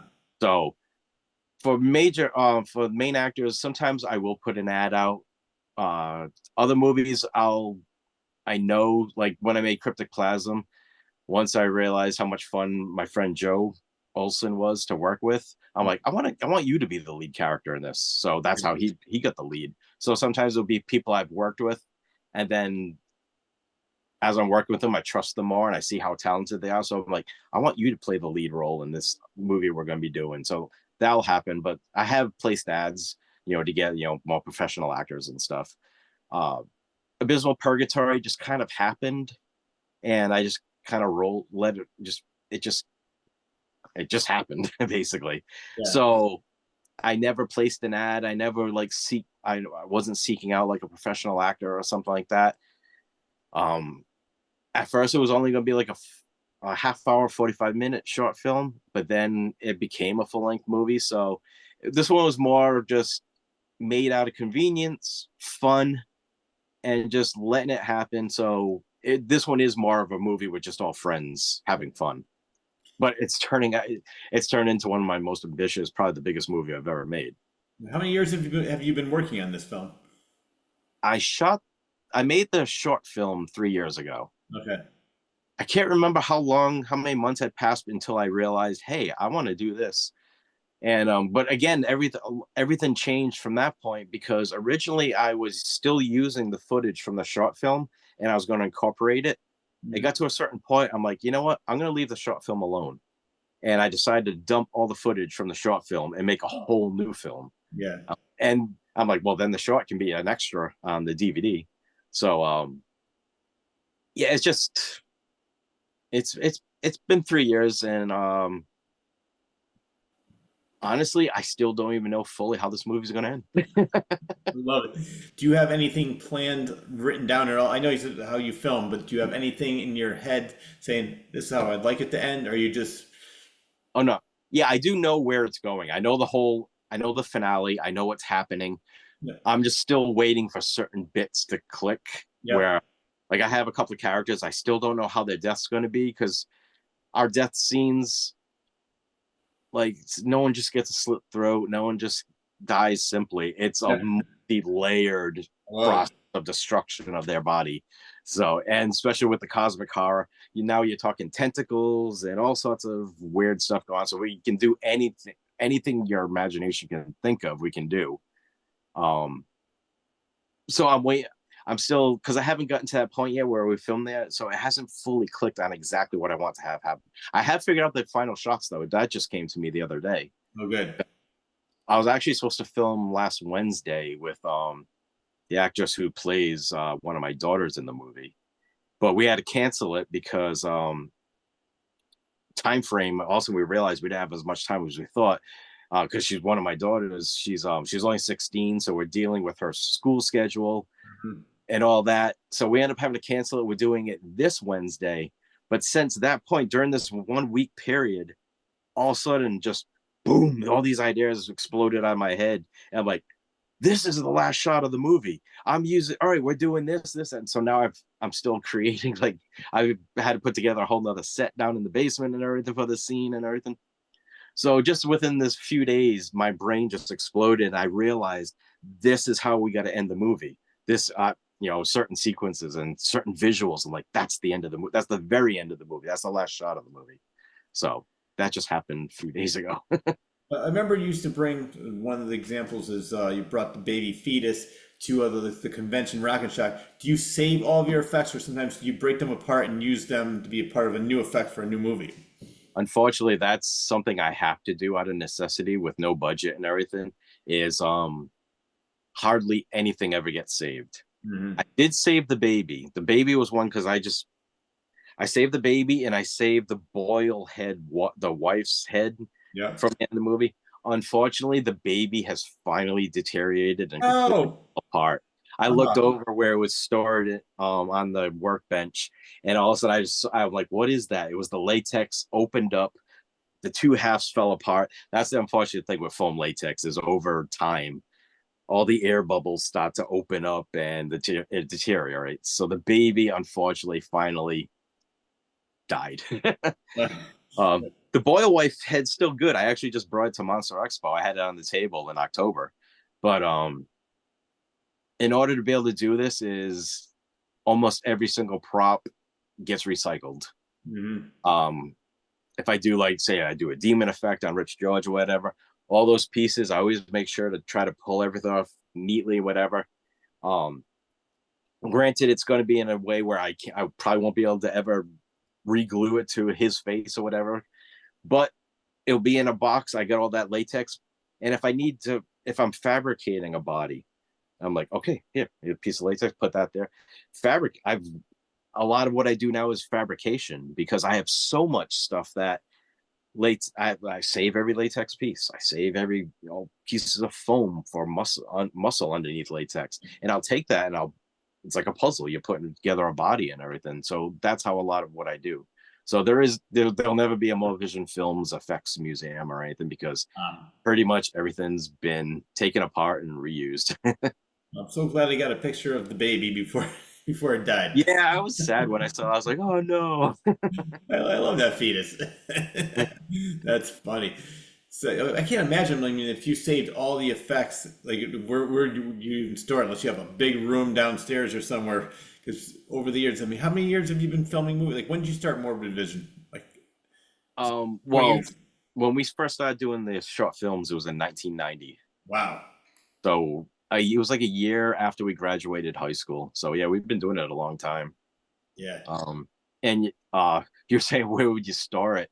I'm actually, for the first time, I'm starting to have problems with space because the stuff I'm doing in Abysmal Purgatory, it's the biggest stuff I've ever attempted. You know, I had an 11-foot tall creature. The creature that's going to be in the finale is going to be the biggest thing I've ever attempted. Oh my God. And well, I'm like, I keep having to clear space. I'm like trying to stack stuff up. I have to get over here because I need all this space. It's like, okay, once you start doing large creature effects, I'm like, all right, I'm starting to understand where some of these budgets come from and why there's so much sometimes. Can we talk about what the story is? Because I see the pictures on your Facebook, and I cannot wait to see this movie. What's the general plot? It's basically, at its core, it's a revenge movie. Okay. Because the character story is very complex, so I won't bother trying to get into that. But his wife is attacked and killed while she's driving down a very secluded road.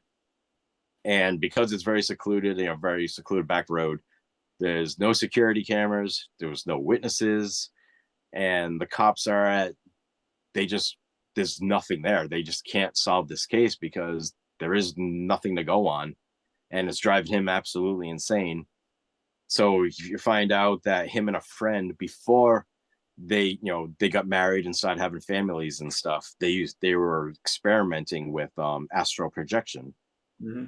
So he's at his end. There's nothing he can do. So he's like, why don't we try this again? I'm gonna try to and maybe I can project and I can somehow see something, learn something or whatever. And so that's basically the core of the movie. And what usually happens in my movies is once someone starts messing with stuff that the human mind shouldn't mess with, they end up in a very bad place and everything starts to spiral out of control from there. Wouldn't have it any other way. Yeah.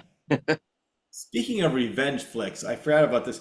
After I saw The Substance, I looked up the director. I said, I gotta see what else she has done. And there's a movie that she did called Revenge. You have to check it out. It's very similar to I Spit on Your Grave. Oh yeah, I've seen that one. Yep. So you saw Revenge? Yeah, that was good. Yeah, it was really good. And yeah. I love her style of direct. I love the way she directs. I'm not sure if she wrote that one as well, but I just love her. I'm looking forward to seeing what else she comes out with. Yeah, Revenge was good. I remember seeing the trailer for it. So right when it was available to rent, yeah, I remember we ended up getting it and watched it. It was good. I liked it. That's why for me, I don't know if you have it. I love Shudder because there's so many great movies on Shudder of all types of genres, all different countries, and one of the best ones though to premiere on Shudder was Where Evil Lurks. I didn't see that one yet, but I saw it on Shudder, but I haven't watched it yet. I can't remember what country that's from. Argentina or I can't remember which country that's from exactly. But the director also did the movie Terrified. Oh, that one I saw. I saw Terrified. Creepy as hell. Yes. I really enjoyed it. So when I heard he had a new movie out, I'm like, all right, I'm definitely checking this out. So When Evil Lurks, very, very dark movie. Yeah. It's got this overlaying dread over the entire movie. Right from the very beginning, you can feel it. It's already got an atmosphere. It's already like there's something looming over this movie. So that's what sucked me in. So yeah, definitely a good one. Wait a minute. All right, I stand corrected. Is that the one with the big fat zombie? They're like zombie and like the big fat guy and then trying to pull him out? Yep, at the beginning. Yeah, yep. Okay, and I did see that one. Then did she have the axe or the sledgehammer and she hit herself? Yeah. Okay, I did see that movie. When you were talking about, I forgot the name, but when you were talking about it, I said, this sounds so familiar because I remember it was the same thing. I saw Terrified and I said, I got to go back and check and see what else this person did. And then I saw What Evil Lurks. My mind's going to go blank on the name of it, but there's a remake that came out. Was it Speak No Evil or something? The guy who played in Split. Do you know I think I know you. Yeah. I think I know what you're talking about. I didn't watch it, but Stacy watched it because she wanted to see it, and but we had seen the original. The original's the best. I loved it because it's so dark. Yeah, it was just, I'm like, I was watching, you know, I was enjoying it, but the ending of the original, I was like, holy shit, this just went dark, extremely dark, very quick. I was just like, wow, that was a bleak ending. Well, that's why I watched the original first, and then I said I gotta check out the remake, and I said there's no way they're gonna go where the original went, and So I was right. It started, it went down that same path, and then veered to the right. I said I knew it. America, there's such cowards, I think, the America, because people don't want that. The perfect example is, remember the movie The Mist? It was Stephen King's movie. Mhm. And the ending in the movie ends on a pretty dark. And when I bought a ticket, I heard people going, "What the fuck? I can't fucking believe this!" And I said, "What is going on?" Then I saw the ending. I'm like, "Really?" I said, "I love this ending because it's so." Even Stephen King said he was laughing. He goes, "Even I wouldn't go that dark." But he thought it was funny. And I said, "But not every." I love the foreign movies better in a way because they're not afraid to have the reality-based ending. Yep. Like another ones. Stacey's exact words when I asked her, I go, because she actually watched it in 2 different nights. I can't remember why she didn't finish the first night. I'm like, did you watch the rest of it? She goes, yeah. I'm like, how did it end? She goes, of course they pussified the ending. I'm like, figures. He goes, yeah, they didn't have the balls to do the ending. Nope. And I didn't think they were. And it was the first half of the movie was very similar.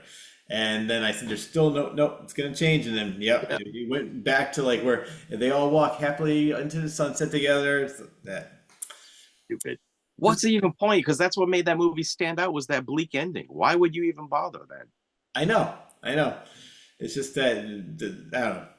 For some reason, American audiences can't take it. I think actually, let me correct myself. I think they could take it, but the studios are too afraid to make that. The producers. The producers are like, oh no, I don't know. I think they're ready for this. They can't handle it. Yeah. It's just that's why, like, whenever I see a movie, I always, if it's a remake of something, it's like, let me check out the original, because the original is almost always not even like American remakes. I'm talking about like other countries. I love foreign movies. Did you see? I'm probably pronouncing it incorrectly. It was called Titan. It's a woman who gets pregnant by a car. She did another movie called. Oh my god, I can't remember the other. She did another movie. Another one where I had to look it up. It's been so long since I thought about it. But she's a French director, and this other one was this girl was a vegan. Her father fed her meat, and she became this massive killer and started eating people. Yeah. Either one of those. I remember the title. Is that available on Shudder? Because I think I've gone by it, but I've never.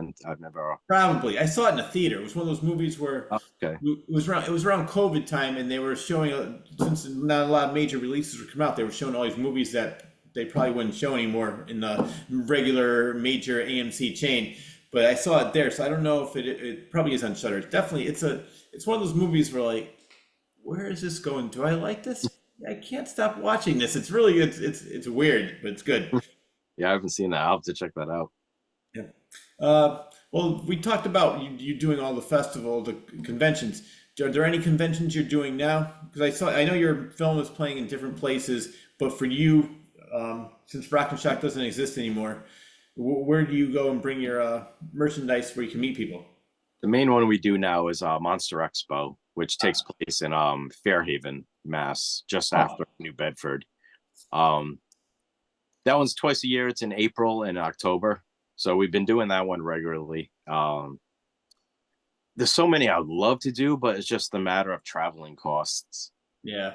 Everyone keeps telling me I got to do Cinema Wasteland in Ohio, but I did Gross Fest a few years ago, and just, it was fun, but it's just, once you have to bring a hotel into it, that kind of kills our profit right there, because we only sell so many underground DVDs, you know.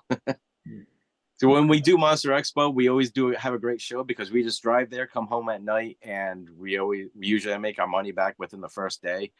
But when it comes to traveling, unfortunately, just we're the most we can hope for is to break even, so we just can't afford it, unfortunately. Oh, yeah, and I don't blame you. I mean, I can't imagine what it would cost. I mean, they should give the vendors a deal, I would think. If you're staying at the hotel, like, all right, well, we'll cut the price down so we know you're selling your I think merch. they do sometimes. I've heard of some places doing that. Yeah. We, um, they used to have Rocket Shock at the DCU, the Palladium, right next door to the Palladium. What's SilverCon? Isn't that what they have there now? Oh, Silver Scream. Silver Screen, sorry. Um, Yes. the band. Oh, I just went blank. Ice Ice Nine Kills. Is that the name of the band? I've heard of that. I've heard something similar. I'm not sure if I don't have my phone with me, but we'll say that that's it. If it's not, then somebody can correct us when they're watching this video. Yeah. Sorry, guys, if I got that wrong, but yeah, they put it on, and I've been meaning. I want to go to it. I guess this was the third one, and every time I look at like the guest list, it's very 80s oriented, which is really cool. So yeah, the last one in October was at the DCU Center, which everyone writing about was like, it's almost like a Rock and Shock reunion. It's like we're going back to Rock and Shock. So we had thought about it, but we just didn't do it. But this October, we're like, all right, we're gonna have to really seriously look into doing Silver Scream this time, because it seems everyone's like, you got to go there. And apparently they did very well. And I talked to a lot of vendors at because I was in September and October at Monster Expo. Everyone was like, every vendor they talked to said they did very well. So, Oh, good. so it sounds like it's good. It's already taken shape into becoming a really good local, Massachusetts horror convention. I thought I saw somewhere where Danielle Harris was there recently. Maybe I don't know if it was last year or the year before, but Most likely, yeah. because like I said, again, very 80s oriented. They had a lot of cast members from like John Carpenter's movies and stuff. Yeah. That's what was lured. I was like, oh, this looks really great, but for some reason, I just never made it to it. That's what gets me mad because I go to the Chiller convention a lot and I like it, but it's become a lot more pop oriented, pop culture oriented, where I can go meet somebody from a John Carpenter movie, like I met Alan Howarth, but then right next to them is the cast from Saved by the Bell. It's just Yeah. so it's definitely become more family friendly over the years, and there's less and less people. But I think one of my all-time favorites was the very beginning, and then it was 88, 89, when Fangoria used to have their festival. The first year I went was Roddy McDowell, Christopher Lee, Sam Raimi. This is all in one convention. I couldn't believe all the people that were there. And you didn't have to get a bank loan to be able to meet everybody. Exactly. Yeah, I used to go there with $100 and have more than enough stuff to, get some pictures with people, buy some merchandise. Yeah, it was. Exactly. Like we went to Chiller. I can't remember. I think 2007 might have been the last year we went to Chiller. Yeah. But a couple of years before that, most of the cast of the Warriors was there. Oh yeah. And we bought a one sheet from one of them, and we had already met half of them. And then we got the one sheet. We're like, oh crap! So we went back and met all the other ones and paid like another $20, whatever. Yeah. But we were able to afford to get them all, meet them all. Now it would be like, all right, we can meet two of them. Well, I'm not accusing them of doing it, but other people now, the prices are ridiculous. I mean, it's just like, why do you have to charge $50 to $75 for an autograph? It's. I'm so glad that I went to Chiller and Rock and Shock when everyone was just like $20. Yeah. And you could have fun. Who's the guy that did Hatchet? I can't remember his name right now, but Adam Green. Adam Green. Yeah. He had something when he was at Rock and Shock that said, "I don't charge because I love my fans," and everybody got so pissed off at him. All the people around him. He was telling me, "Yeah, people hate me." I said, "Fuck them." I said, He goes, "I said, I love the fact you're doing this." He goes, "I don't want to charge people for taking a picture with me." Yeah. I mean, we'll have people come up to us and they're like, we've literally had people ask, do you charge to sign the DVDs? We're like, God, no. Yep. We're like, we would never charge, because I go, we're the ones that should be charging because we're broke. I go, we got no money. But I'm like, it's an honor for you to even want to watch one of our movies. So there's no way in hell we're going to charge you to sign it. Yeah. It's an honor. Well, as I mentioned in the beginning, I said first time I met you, I wanted it, and the ATM was out of money. I didn't have any money. You're like, Rich, just take it. I love horror fans like you. I love the movies you like, and you're gonna love this. And let me know. And I've been friends with you ever since, and I've been a fan of all your work. So just that one little gesture of like, here's a free movie. You did get money from me eventually by me buying all the other stuff, but at that one time you didn't. But yes, and Jeffrey Combs was another one. He was walking through the convention one time, And I said, Jeff, I'd love to get a picture with you. He goes, nah, nobody's around. Fuck it. Let's get a picture. Like he just did it for free. But it was more the person who was at the table with him was getting like, I don't know if it's his age. I don't know who. Yeah. They're the ones that saying you can't give people free pictures because, Yep. because they're not around. Fuck it. That's exactly what he said. But I don't know. From what I saw, I think what's the one you go to? Monster Expo, Yeah. MONSTA. I think I saw. Wasn't Linnea Quigley there? Yeah, she was there in April. Oh, that's funny. I have not seen her. I met her in 1990 when I remember it was I was at the hotel and the elevator opened up and it was her, Bruce Campbell, and her husband Steve Johnson at this time, the makeup artist, and Yep. they was talking to them for the longest time. They were like partying and they were all here. But yes, I have not seen her in a long time. She's still working in movies. I think so. I think she's still doing stuff. Yeah. Oh wow, I gotta check it out. The last Rock and Shock, I remember someone was talking to me, and it was just it was someone who I don't even think he bought a movie or whatever, but he was talking about something else. I'm just having a conversation with him, no problem, whatever. But it was one of those ones where I kept going on and on and on, and it's like all of a sudden Linnea Quigley came walking up to my table and she was looking at my DVDs, and I'm like. I don't want to be rude to the guy, and then all of a sudden she left, and I had just watched Return of the Living Dead the night before. I'm like, Oh, damn it! that's funny. Did you have a chance to talk to her later? I never actually got around to actually talking to her. And Oh, when she was at Monster Expo, my friend who put on Trick or Treat, Chris McGibbon, yeah. he working with her. He was at her table, handling all her stuff. But I had to go over and tell him so, and she's sitting there. She just happened to turn to talk to someone else. So I went up to her table, but the whole time I talked to my friend Chris. That's funny. Yeah, no, I'm trying to think. I mean, like I said, last time I met her was at that time in 1990. I remember it so clearly, but I don't know if I've seen anything with her. If I did, I didn't even know that she was still making movies. I'm glad she's still around. I saw that because she's definitely one of my favorite scream queens. I think she's coming back. I think she's going to be at the next Monster Expo as well. I have to check that out because I didn't even realize that they were having that again. Because they said Chiller, all those things come around at the same time. They have Chiller, that one, and there's a couple. There's the Mega Fest, and there's always certain guests I want to meet. Now, since I have the show, I want to meet all these people even more because I want them to come on the show. And so, but as you mentioned, it's like I need to take out a loan. It's like, right, let me put up my house for sale. So I can get some autographs. Yeah, it's unfortunate because that's kind of it's kind of killed that part of conventions for me because I was like, I'm not going to spend more than $50, or I don't even want to spend $50 because I was going during all those times where everyone was 20 at the most, and you could meet everyone you wanted. So yeah, now it's almost like if we don't have a table, I don't even make much of an effort to go anymore, unfortunately. No, I don't. It's kind of sad, but.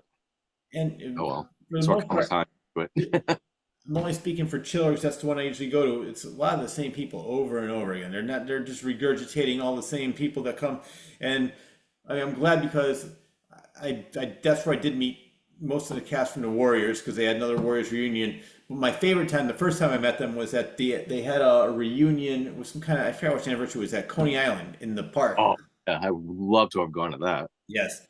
And I got a chance to watch the movies with all of them.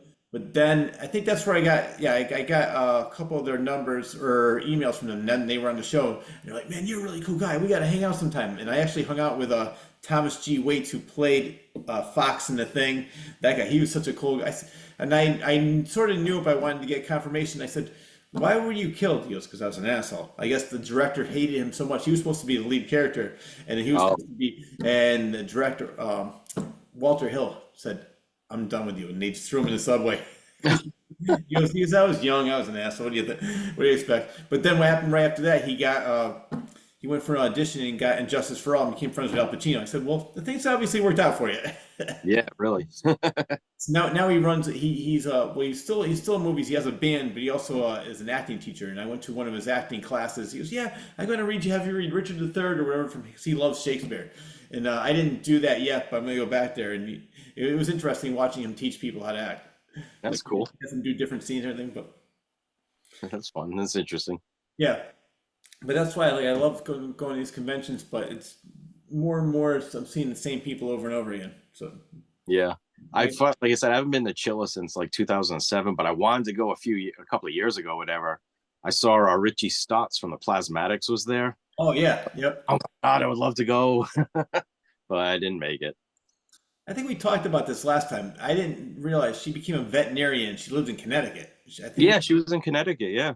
Canaan, which is probably like, well, Connecticut's so small, anything is close to me. It's probably like maybe 45 minutes away, but then she ended up committing suicide or something like that. Yeah. Yeah. Unfortunately. And I love the Plasmatics. I love Wendy.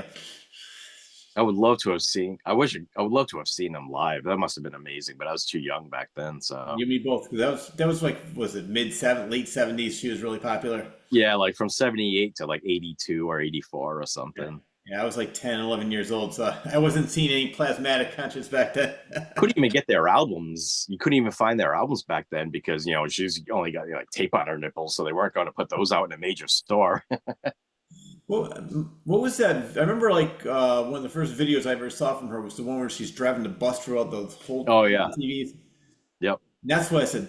Who is this? And then I went back to her, to the older stuff, and I really got into her music. And Well, I was in fifth grade, and do you remember the show Solid Gold? oh my God, yeah.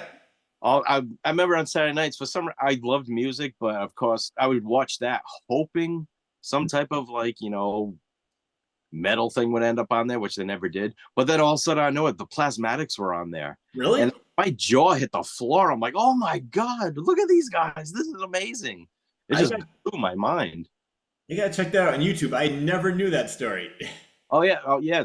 There's actually someone put up a better quality one on there. So yeah, just put in Plasmatic Solid Gold, comes right up. And didn't she act in a lot of those prison movies too, or am I getting her mixed up?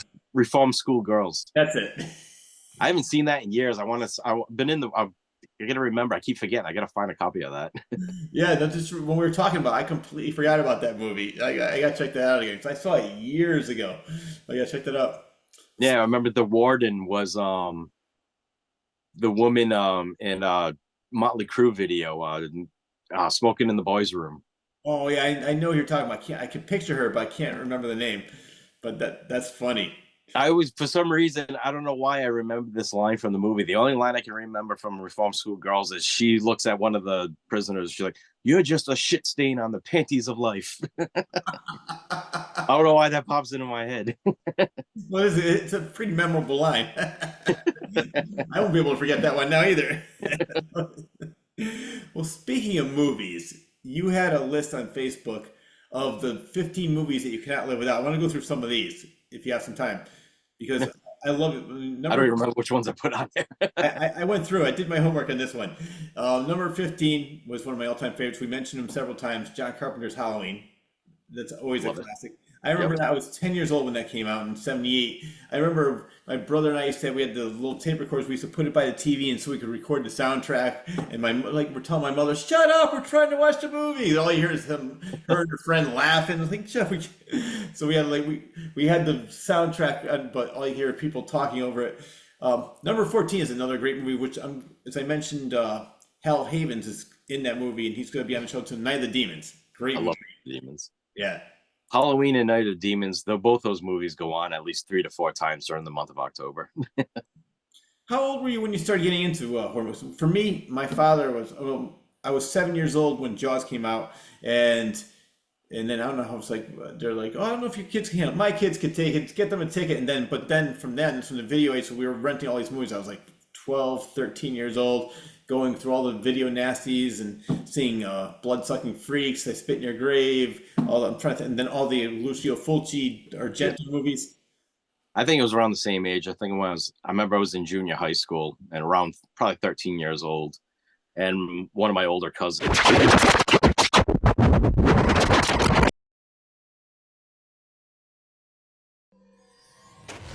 the frenetic mind of author Rich Sear. 5 terrifying short stories, now available in one collection.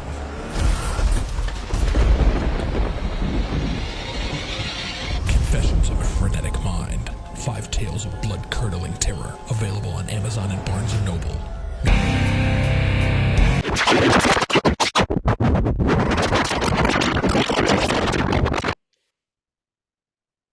is people might have noticed there was a little glitch, and what happened was that I actually ran out of disk space. So even though it doesn't seem like it, we are recording on night 2, and we were in the list of my guest Brian Paulin of the 15 horror movies that I cannot live without. He has a list of 15 movies.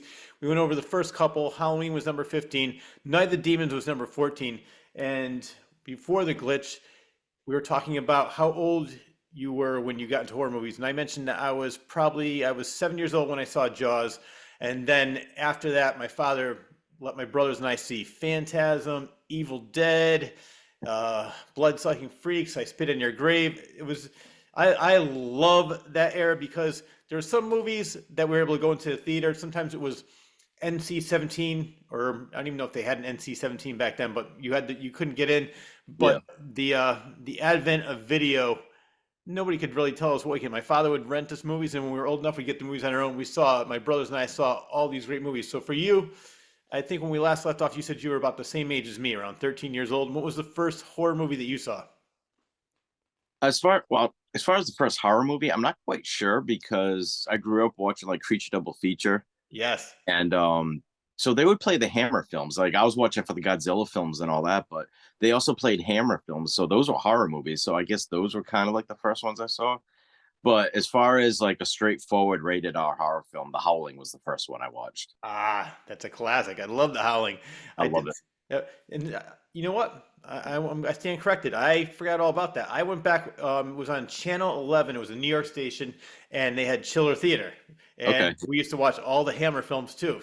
Christopher Lee as Dracula, Peter Cushing, all those great Hammer movies. So what? All right, let me ask you this, because I had this conversation with somebody else not too long ago. Who is your favorite Dracula? Ooh, I really don't know. I have. Yeah, go ahead. It probably would be Bela Lugosi. Yeah. It took me a long time before I actually started watching those movies, which I'm glad I didn't get to the old Universal horror until later on in life because I appreciate it more now. Mm-hmm. Whereas I wouldn't have when I was younger, but now I look at the sets and all that and the atmosphere and I absolutely love it. But yeah, he's going to be probably my favorite one, I would say.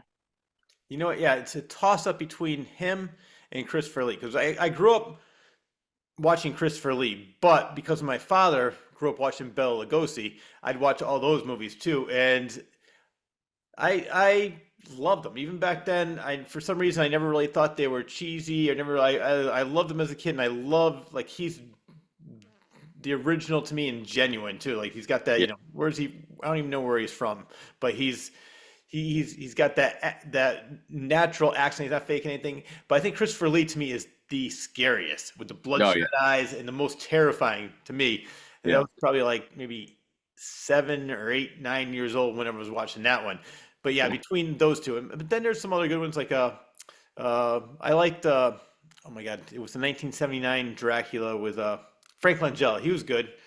And then there was Gary Oldman was a good Dracula. So they had some good ones over. But yeah, to me, those nobody could top Bela and Christopher Lee. So I'm glad you said that. And the movie we left off on was number 13 on your list. It was Demons, and that's Dario Argento. So actually, Roberto Bava. Oh, I'm sorry, Bava. Yeah, Bava. Yep. Sorry, I was looking at another one on my list. I had Argento written down. And I said, okay, so Mario Bava. So between Bava, Argento, Fulci, and some of the other ones I probably can't pronounce, like the guy who did Cannibal Holocaust, which is another great movie, Cannibal Ferox. Who is your favorite Italian horror master? It's going to be Luciano Fulci. Yes. Just because, I mean, I got into it first for the gore because he just went completely over the top in the gore compared to everyone else back then. But now it's more the atmosphere. The atmosphere he created in his movies was just unbelievable. So the City of the Living Dead, I just watch every frame of that movie and I'm just like, oh my God, it's just so rich with atmosphere. Yeah, I'm trying to think the last one, and I think the first movie I saw by him was Zombie. And then I went back and saw all the other ones, like Beyond, Gates of Hell, which is City of the Living Dead. And how different is that? I don't know, because I think I haven't seen either of those in many years, but I know City of the Living Dead is the original, or it's the uncut version, right? And Gates of Hell is the American version? I'm pretty sure Gates of Hell was the same. I don't think there was anything cut from Gates of Hell. Okay. It was just a change, that's all. Oh, okay. So I wasn't sure about that. For some reason, sometimes you read articles and you don't know how true they are, but I thought that I heard that they cut out some scenes for the American version because it The was too Beyond. intense. The What was that? Beyond was the one they butchered for the US Oh, release. And they changed it to the Seven Doors of Death, I think it was called. yeah. That one I never saw. I never saw Seven Doors. I have the original Beyond, and that's all I've ever seen. That's all I ever want to see. Yep. Do you like his Jallows? That was it. Don't Torture a Duckling and some of the other ones. I still have never gotten around to seeing that one. I like New York Ripper, Yes. but yeah, I never got around to. I keep forgetting about that one. So yeah, still gotta check that one out sometime. I think New York Ripper is better than Don't Torture a Duckling, but just like you, I like all his movies. I do like Dario Argento. I do like Mario Bava, and like I said, the other ones I can't remember their names right now, but I love like Cannibal Ferox, Cannibal Holocaust. Actually, I met him at one of the conventions. The guy who did Cannibal Holocaust, and you know the story about that, right? Oh, dear.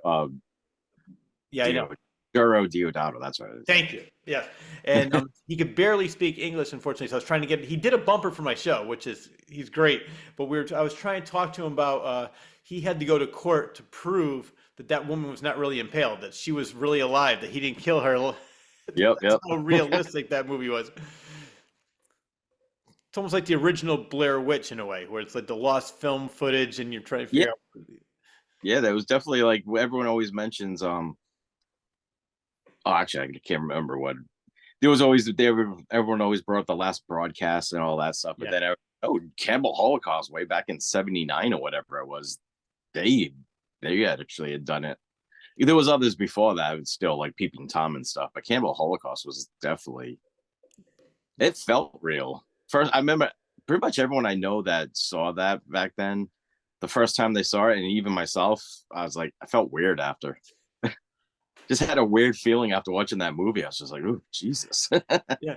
Yeah, it's almost like watching a documentary. Like that's why it's so realistic that they had to bring that woman into court to say that yes, I am not dead, and you know that he did get in trouble for actually torturing animals in the movie.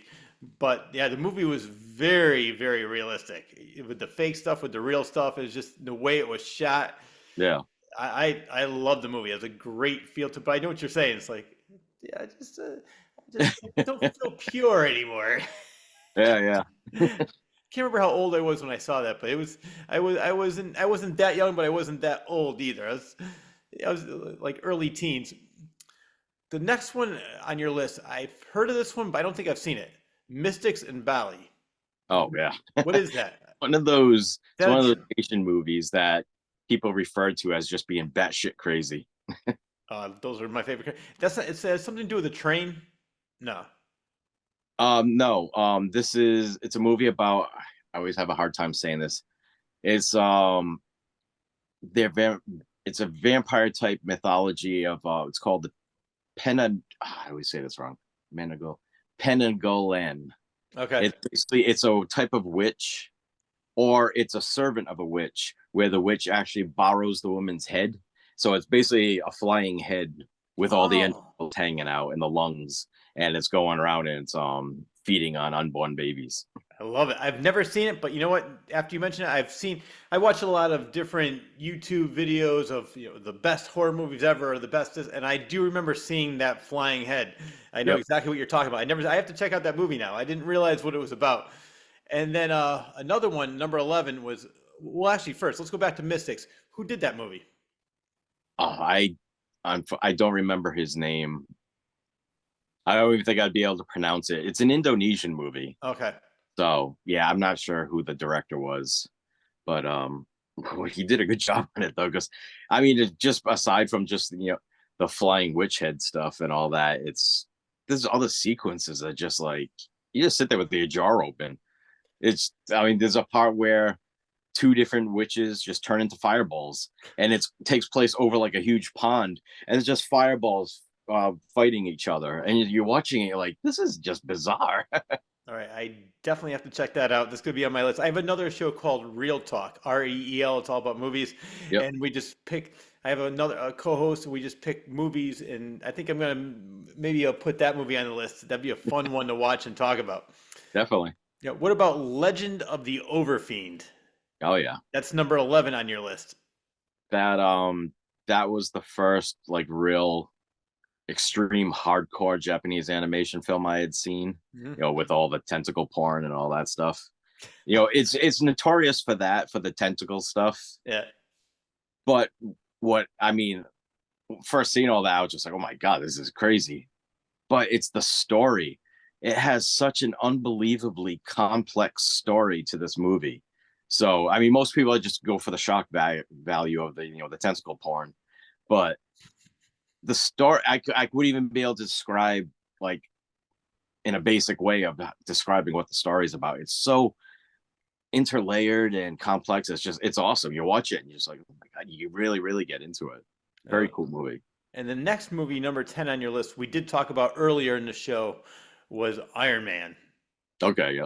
Yeah, that's a great. And what I'm finding fun about this list is there's a lot of foreign movies on this list, a lot more than the American movies, which I'm with you on that.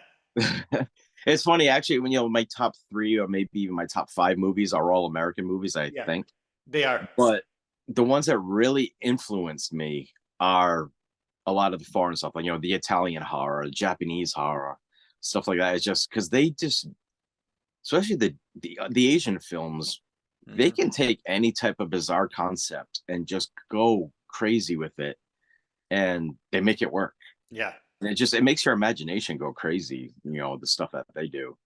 Yeah. Do they have a similar rating system to us? Because I heard over in like for the Italian movies, they don't really have the MPAA telling them, well, you can't really do this. You have to censor this. They have a lot. There's a lot more freedom for them making movies. Is that still true? It was back in the 80s. I don't even know if they even have really much of a movie industry anymore. Because I think after the late 80s, I remember reading towards the 90s, I guess the Italian, especially Italian horror, just kind of all fell apart. Yeah. I can't remember exactly why. I read something, but I don't remember. I don't know if it had anything to do with, like, business-wise, tax reasons or whatever. But yeah, I guess it all just kind of fell apart. That's why we don't really get much Italian horror movies anymore. I mean, even we get Dario Argento, but you don't really hear about anyone else anymore. Yeah, you're right. Or because I just, I don't really keep up on horror magazines anymore. I just don't hear it or don't read about it anymore. But yeah. No, I'm the same way too. I really don't. I used to have Fangoria, and there's a couple other ones that I used to get on a regular basis, and now I'll leaf through them, but I just don't really keep up on them as much as I used to. So, is Asia doing anything anymore? Because I know what happened after who's her boyfriend that committed suicide. He was the travel guy. Oh yeah, Anthony Bourdain. Okay, yep. So after, but I mean, I haven't heard anything about her since that happened. Does she still act in her father's movies or in other movies? Asia Argento. Yeah. Oh yeah. See, even with that, I haven't really been keeping up with it. Unfortunately, I hate to say it, but social media has just kind of killed all that. It's like it's not as fun anymore because I used to love reading all the horror magazines and keeping up on everything. But now, it's just like I'm scrolling through, just looking for cool pictures, and that's about it. I hate to admit that. It's a dark rabbit hole. Yeah, once you go down it, it's hard to get out of it. I know. So really, as far as current movies, unless I find someone that's posting about something coming out, I'm clueless. I have no idea what's coming out right now. Yeah. What I do is whenever I see a movie, I never look for the most popular ones because I know there's going to be probably, I mean, I'm sure some are going to be good, but they're probably going to be very generic and very formulated. But I look for movies like, I never heard of this one. Let me check this out. And most of the time I see them, those are movies that I love. Though, like the ones, I go to this place, AMC theaters, where they have 15 theaters, and every movie I want to go see is always way 4 miles down that hallway at the end with 3 seats in there, and I'm the only one there watching this movie. And people are like, "How do you hear about these things?" I'm like, I just look for movies that nobody really even is thinking about, and those are the ones, like the rare gems. Yeah, like, where'd this come from? And that's, like I said, there are some good ones that are big budget and they're popular, but for the most part, like we talked about, Speak No Evil. It's going to be exactly what you thought it was going to be. Yeah. All right. Well, let's go to American movie. Event Horizon was number 9. That was a good movie. Yeah, I love that movie. I unfortunately, when it came out, I was supposed to go with friends to see it in the theater, and I think I got sick that night, and then I blind bought the Laserdisc. Mm-hmm. when it came out. And it was funny. I was actually living at home at my parents' house, and I was watching it late at night. So I was like, well, I'm not going to put on the big speakers or anything because I don't want to disturb my parents. So I watched it with headphones on. Yeah. Movie scared the shit out of me because the sound design was like, it was like 3D almost around my head. And just the little scare stuff, whatever, was very effective with headphones. Yeah. So for a while, I started watching horror movies with headphones just to get the, the full scare out of it and everything. But I just love the concept of that movie, how, again, it's just, I love it when a movie right off the bat can just fill you with dread and it lasts throughout the whole movie. Mm-hmm. So Event Horizon has that. And it's funny, Event Horizon gets brought up in a lot of lists now on YouTube for Lovecraftian type movies. Yep. So I guess something about that. Refresh my memory. Who was it? Was that the one with Kiefer Sutherland? No, that one. Sam Neill. Sam Neill and I'm terrible with actors' names now. Yeah. I can never remember anyone's names. No, I remember. Okay, I do remember. I mean, I saw the movie. I used to actually have a little thing near my computer was a Event Horizon. I remember that. I loved that movie. It's just I probably haven't seen it since the theater. It's been that long, but it still hasn't. It's just so damn good. Sean Pertwee's in it from Dog Soldiers. Okay, well, and those two movies made him one of my favorite actors because I just thought he was so great in both of those movies. Yeah, it's funny. I definitely have to check it out again. I do remember it was so good that it made an impact on me. Saying I love this movie. Yeah. If I saw it again, it would probably be like seeing it the first time, and I'll probably enjoy it even more because I'm older and I will notice more things. So I gotta check that out. Next on the list is one of my all-time favorites. It's number 8 on your list. The original George A. Romero's Dawn of the Dead. That is my favorite of the three of his Night of the Living Dead, Dawn of the Dead, and Day of the Dead. I love that movie. It's my favorite now too. When I was a teenager or younger, it used to be Day of the Dead, but now Dawn of the Dead is just something about that movie. That one's become my favorite one now. It's just great storytelling. Oh yeah, and it's funny. There's a lot of gore into it. And it makes so many great points. It's very political with what they're talking about. But what I like about that is that they're not shoving it. George Romero's not shoving it down your throat. He's making a good movie, but he's making so many great points with the great horror. And then Tom Savini's hilarious in the movie. He plays like, and they're just throwing pies in the faces of the zombies, and it's a great movie. And the helicopter scene where he cuts the guys. Yep. Great makeup effects on that one too. And then number 7, you mentioned it already, but Dog Soldiers. That movie. It's my favorite movie of the 2000s. Mm-hmm. It was like a quarter of the way into the movie, and I was just like, I feel like I'm watching something special here. That I wish that got released in theaters out here because it's just such a damn good movie. I think it's one of the best werewolf movies since the 80s, definitely. Yep. I saw that on DVD years ago, whenever it came out, and I do have it somewhere. I bought that one because I love that movie. Number 6, and we mentioned this earlier too because you had a chance to talk to one of the stars, and unfortunately there was somebody else who was taking up too much of their time. Your time was Return of the Living Dead, Linnea Quigley. I love that movie. It's just so much energy. It's just a high energy movie. It just, the whole time you're watching it, it's like, it's almost like kind of like watching a concert almost, I guess. Yeah, no, it's great. And first of all, the soundtrack is great in that movie. That song, "Do You Wanna Party?"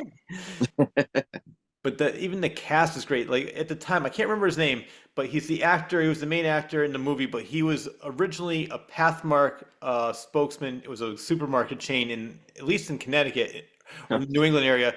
But then he went on to Poltergeist, and James Karen is the okay, yep. Yeah, he was the main guy. I love that actor. He's funny, and what they did too in part 2, the same 2 guys played in the movie, but they were different characters. Yeah, I remember seeing it in the theater and just being really confused. I'm like, what are they doing? Yeah, so when I first watching it, I had the same thing. I was like, wait, I thought they died in the first one. Yeah. But I like the fact because those 2 actors were so popular in the first one, they found a way to bring them back. Excuse me, I'm choking on the water. No problem. It was funny when years ago when I met Bruce Campbell. It was the same time I met Linnea Quigley at the Fangoria convention in 1990. So he was promoting Army of Darkness. And somebody asked him, like, in the last Evil Dead, you were killed. He goes, and how are they gonna bring him back? He goes, listen, honey. He goes, if the movie makes enough money, they'll find a way to bring me back. Absolutely. Did I ever tell you my Bruce Campbell story?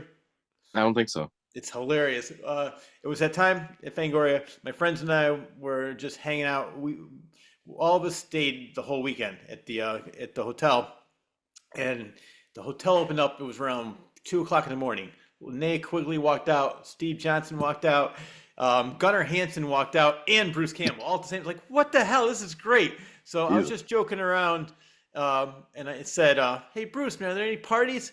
"Oh yeah, on the 10th floor." "I can go. Just tell them you know me. They'll let you in." I said, "Really?" So my friends and I went up to that floor. There was nothing on that floor but janitor closet. There was nothing on there at all. So the next day, I saw Bruce, and I said, "Hey, Bruce, thanks for the party." And he goes, he had his girlfriend and wife with him. He goes, "Honey, that's the asshole I was talking about last night." So I have a picture where I'm choking him, and he has the shirt. I'll show you sometime. I'll send it to you. It says, "Rich, see you at the party. Love, Ash." That's cool. Did you ever have a chance to meet him in person? No, he was the only convention that I've been to that he was a guest was when he was at Rock and Shock. Oh yeah. It was the last Rock and Shock or whatever. But I knew the line was going to be huge and all that, so I was just like, I'm not even going to bother trying to get over there. Well, that's yeah. I luckily saw him when he was popular for Evil Dead Part 2 and some other, so he was affiliated with Sam Raimi time, but Army of Darkness wasn't even out yet, and he was popular, but nothing like he is now. I know my brother went to that Rock and Shock, and he said the line was so long. That was for Ash, the TV series he did. Oh yeah, First Evil Dead, and he had he was there with some of the cast members, and my brother said it wasn't even worth trying to wait in line because it was so long. Yeah, I knew. I was just like, I'm not even gonna bother trying because I had a table, so I had to I was there for business. So yeah. And now, I mean, it's probably way worse now. But what I love about him is that he is exactly like you see in the movies. One of the coolest guys. He's got a great sense of humor, and he does. I don't know if you ever saw him. Like he does his own. Remember, like in Evil Dead 2, where he's flipping himself over.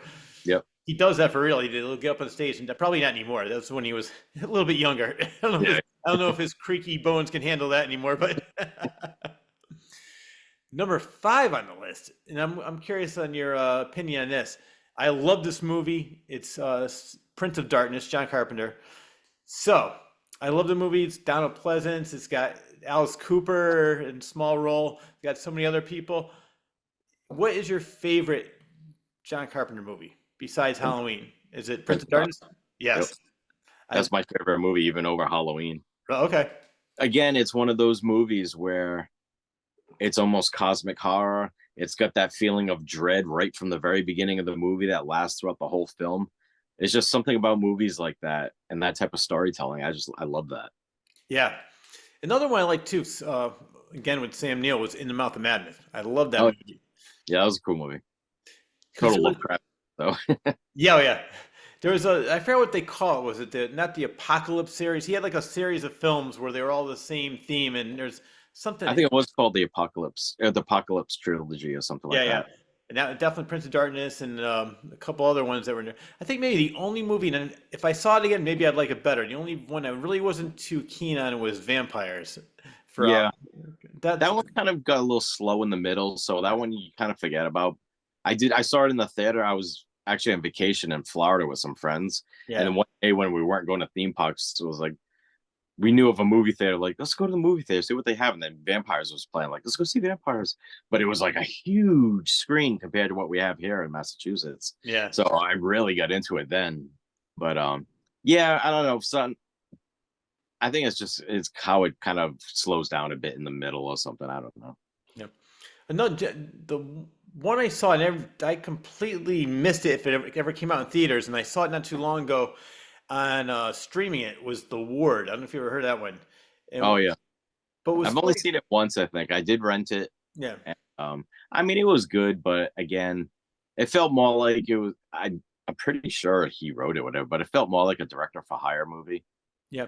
Well, it's funny. That's what I was going to talk to you about, because that was one of the only movies that I know that he didn't write. He just directed it. Somebody else wrote it. Okay.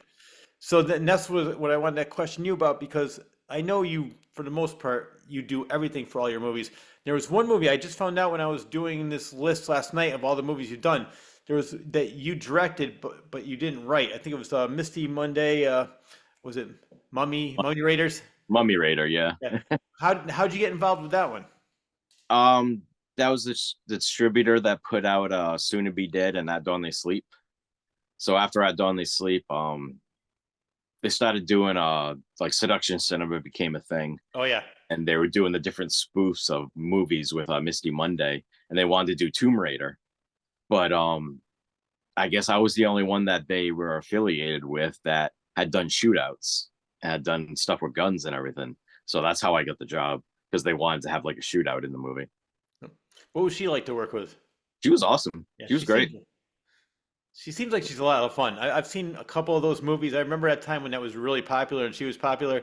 And I said she definitely. I would love to meet her at a convention because she seems like she's just has a great attitude about the whole thing. Like she doesn't really take herself too seriously. Yeah, she was very laid back, just fun, and she impressed me too because it was that script. They were kind of complaining because the guy who wrote it, his name was Bruce. He was there. He played the professor, and they were like, Bruce, next time don't write so much dialogue. This is the most dialogue you've ever given us. And so that was one point. She's like, just give me 5 minutes. So she just walks off the side. She's reading. We're doing a scene with a ton of dialogue. She comes back, just nailed it like nothing. Wow. She made it job easy. So, are you a fan of Trauma? Okay, all right. Without you saying anything, you said more than you had to say. I mean, of course, when I was a teenager, I rented Toxic Avenger and Surf Nazis Must Die and all that stuff, Class of Nukem High. Yeah. But I don't own any of them. Yeah. There are a couple that I like more than others. I like the Toxic Avengers movies. I do like Terror Firmer. I do like Poultrygeist.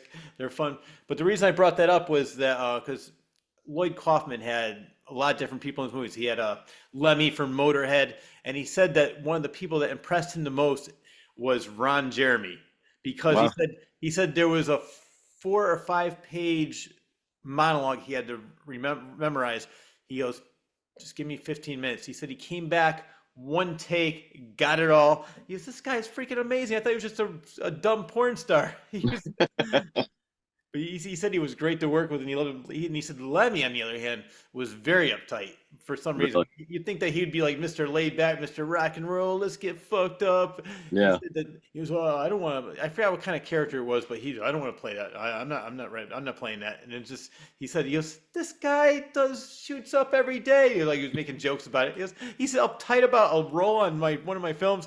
It was funny. I don't even think, is he around anymore, Lloyd? I have not heard that name in a long time. Lloyd Kaufman? Yeah. Yeah, he's actually on my friends list on Facebook. Oh. I see him post every once in a while. You know what I'm happy about is James Gunn used to work for him. Yeah. And now Guardians of the Galaxy. But I think my favorite movie of his, because he's done a couple of them that I like. The Belko Experiment was great, but Slither was great. But my favorite of his is Brightburn. I don't know if you ever saw that. What happened was I don't think I ever saw that. No. It's the premise is, what if Superman was bad? So this thing falls to Earth, and instead of helping people, he just starts killing everybody. It's a great movie. What happened was he was fired from Guardians of the Galaxy for a tweet 10 years earlier, whatever it was. And so his brother wrote a movie, and he directed his brother's movie before they hired him back to Guardians. And in between then, but it's a great movie. I think you would like it. I remember seeing the trailer, but yeah, I never got around to actually watching the movie. Yeah, and Belko Experiment's really good too. I'm not sure if you saw that one, where yeah, they're in an office building and it just everything shuts down and they have to kill each other to get out. Yeah, fun movie. Yeah. Speaking of fun movies, next on your list, we talked about this a little bit, was Fulci's City of the Living Dead. Teleporting zombies. It doesn't get any better than that. I love the originality he has with his zombies. Like in Zombie, there's one attacking a shark. What the hell is this? Yeah, he just comes up with great set pieces. Yeah. Like basically It's like, almost like his movies are based around like two just standout scenes in the movie that everyone knows, and then everything just kind of goes along with that. But yeah, great stuff. What movie? Refresh my memory. There was a scene where it was going right into her eye, and like, oh, don't do it, don't do it. Just is it the Yeah, piece of glass? I think. it was a shattered door. Door, Like, yeah. a splinter or something going towards the girl that the zombie was pulling her towards the big splinter, and one goes right into her eye. Oh yeah, and I love that because you're waiting for the shot to end or waiting for it to turn away.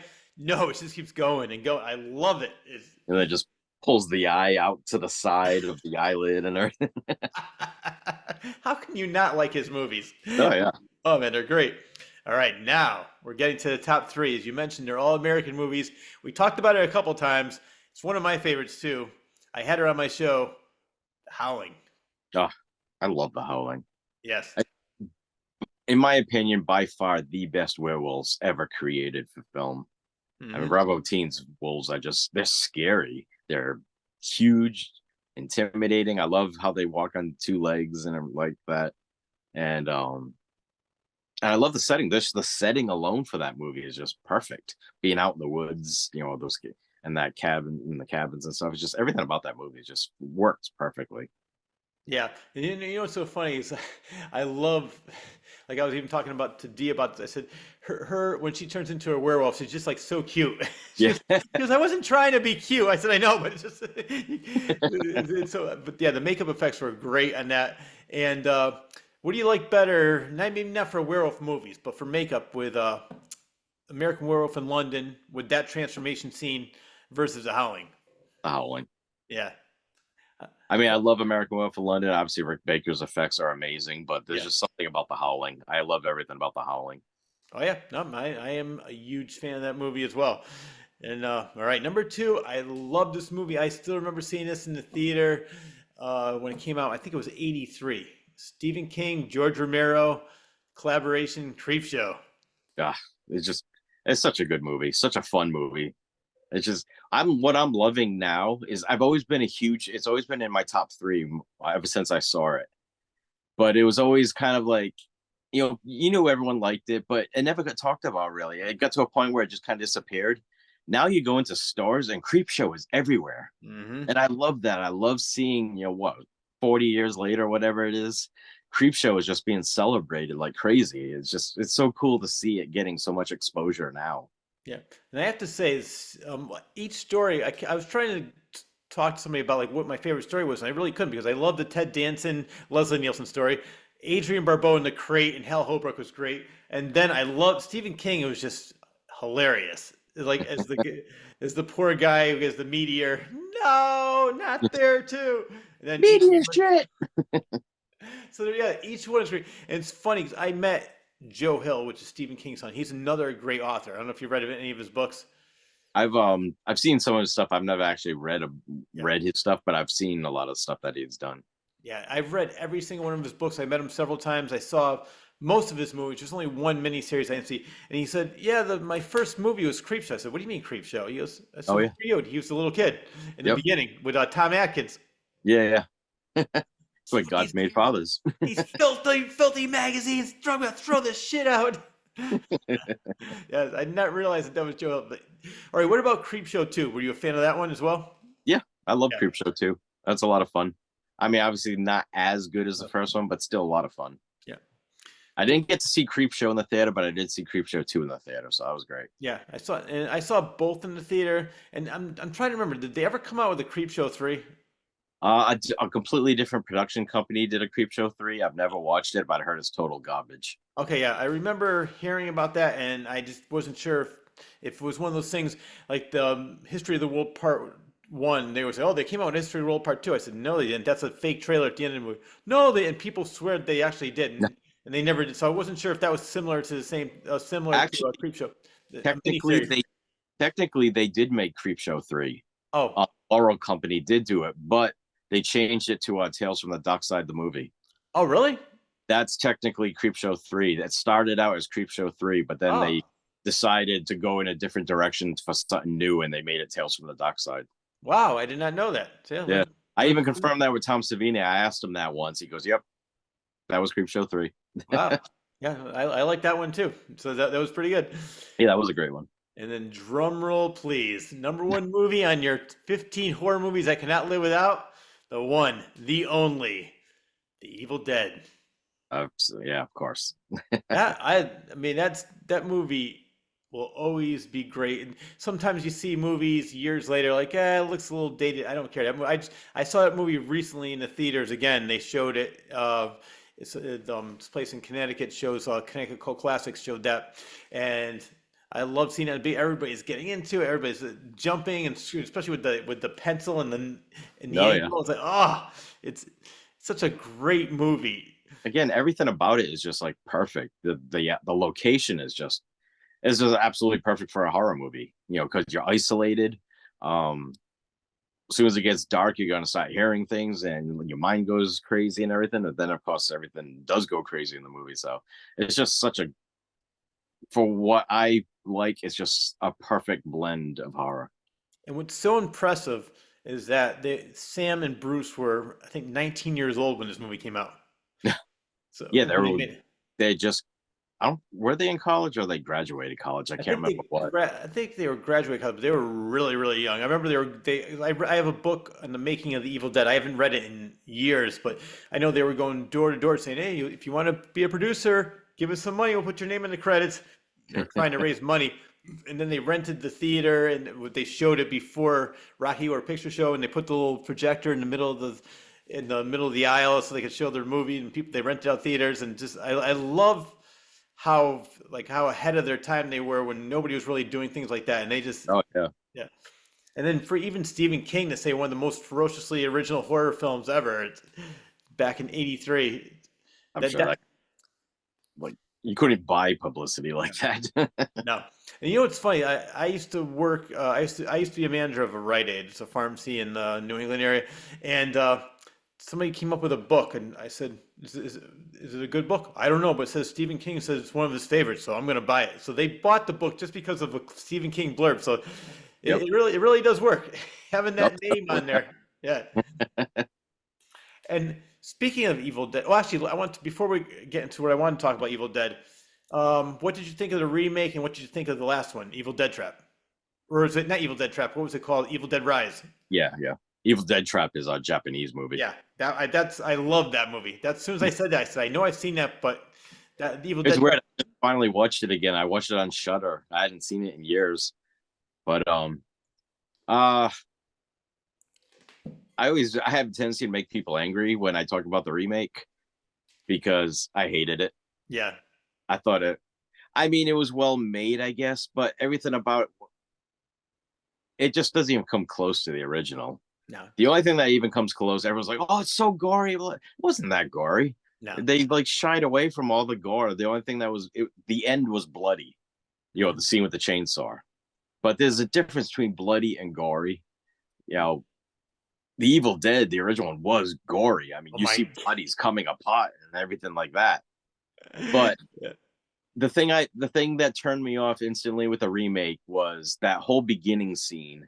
To me, it was just typical Hollywood going too far, like having to over-explain everything.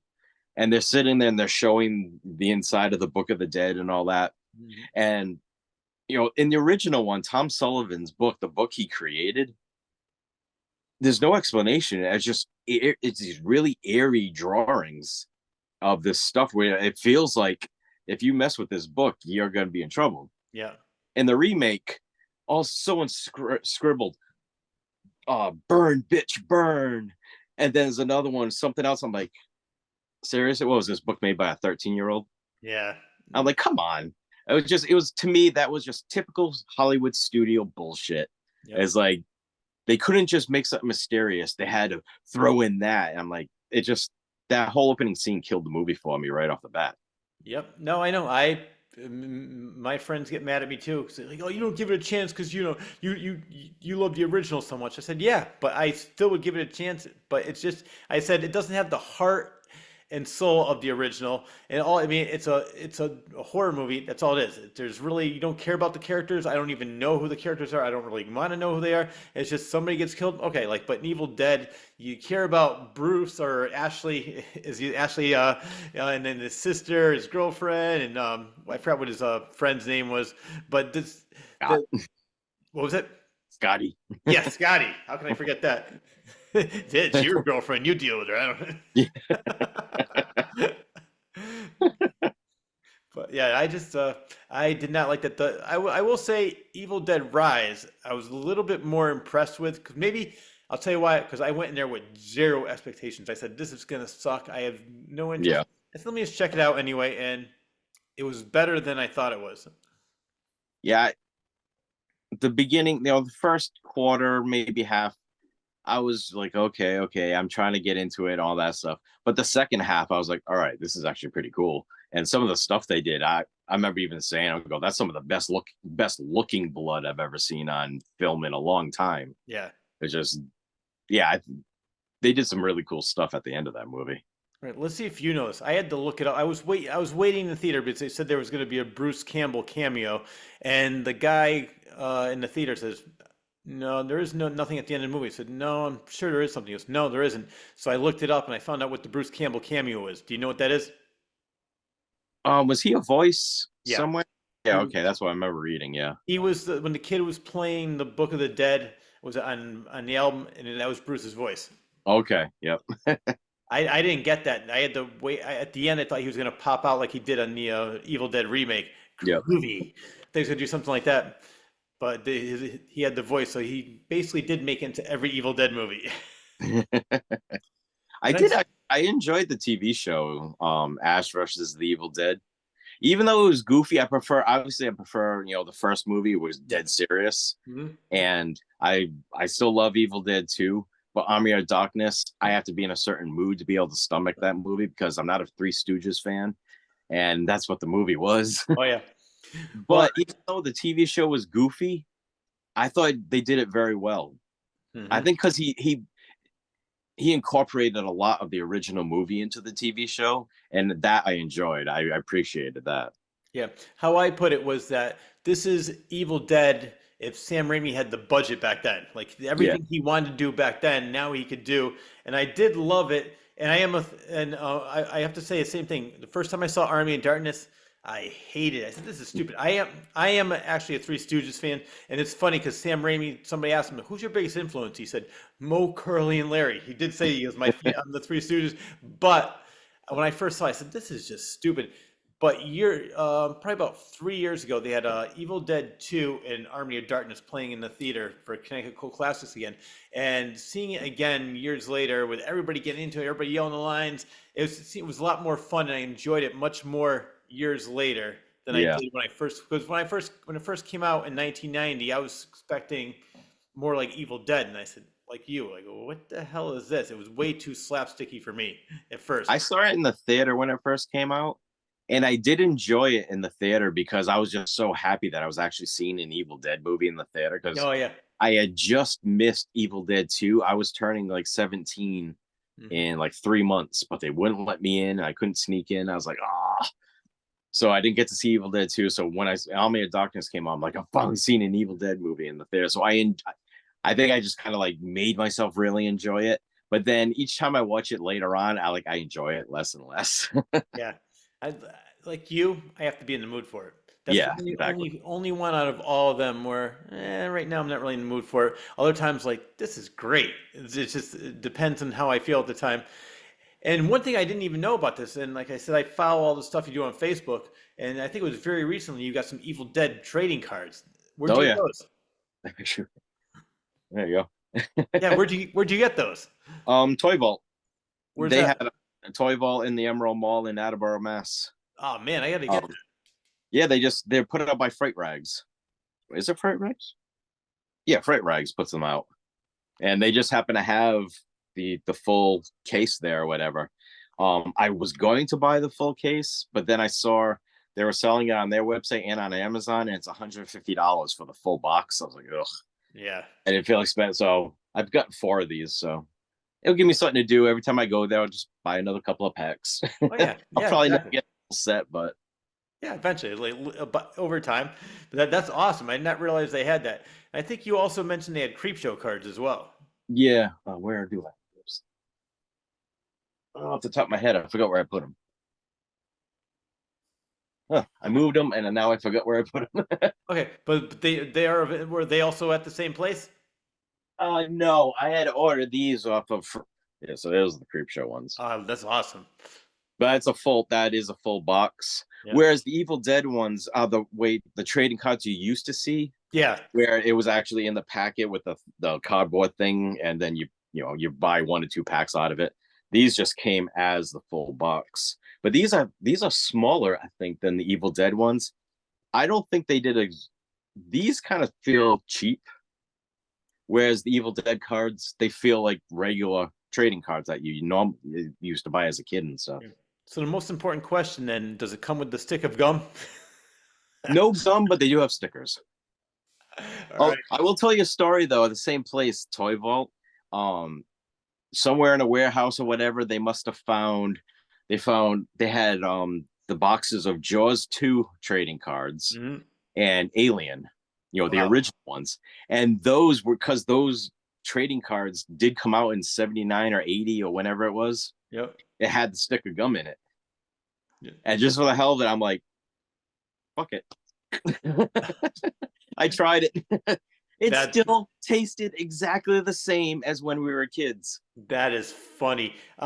Speaking of that, a friend of mine, his friend used to own a place. The name of the store was Things My Mother Threw Out, and he was helped after his friend died, who owned the store. He gave me a box of Jaws 2 cards and Close Encounter cards, and it was the same thing. They had the stick of gum, and my friends were over there like, yeah, let's try it. And one of them almost puked, which was hilarious, but he just spit it out immediately. But it was, but even like you just said, that's how they used to taste back then. Anyway, It was like it didn't taste that much different. I'm yeah, like, wow, how many preservatives or whatever is in these things? that is funny. There was two movies I was surprised not to find on this list. One was The Exorcist, and two was Phantasm. Love both of those movies.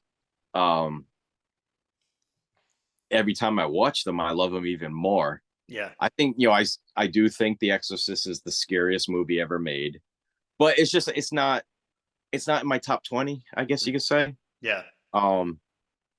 Phantasm might be in my top 20. It's just I've always loved that movie, but it's always one that it kind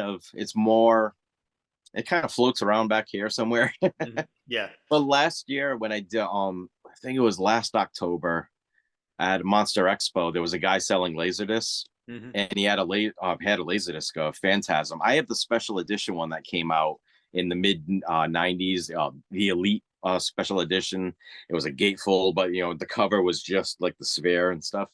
But they had one of the original Laserdiscs with the original artwork, Yeah. and just seeing that artwork, and it was only $20. I'm like, I have to grab this. Hmm. And I've watched that Laserdisc over and over again the past year. I'll put it in and I'll watch it, and I know it's in my Laserdisc player. I'm like, I'll just hit play and I'll just let it keep playing. Yeah. And I just love that Laserdisc, and that Laserdisc has made me love the movie even more.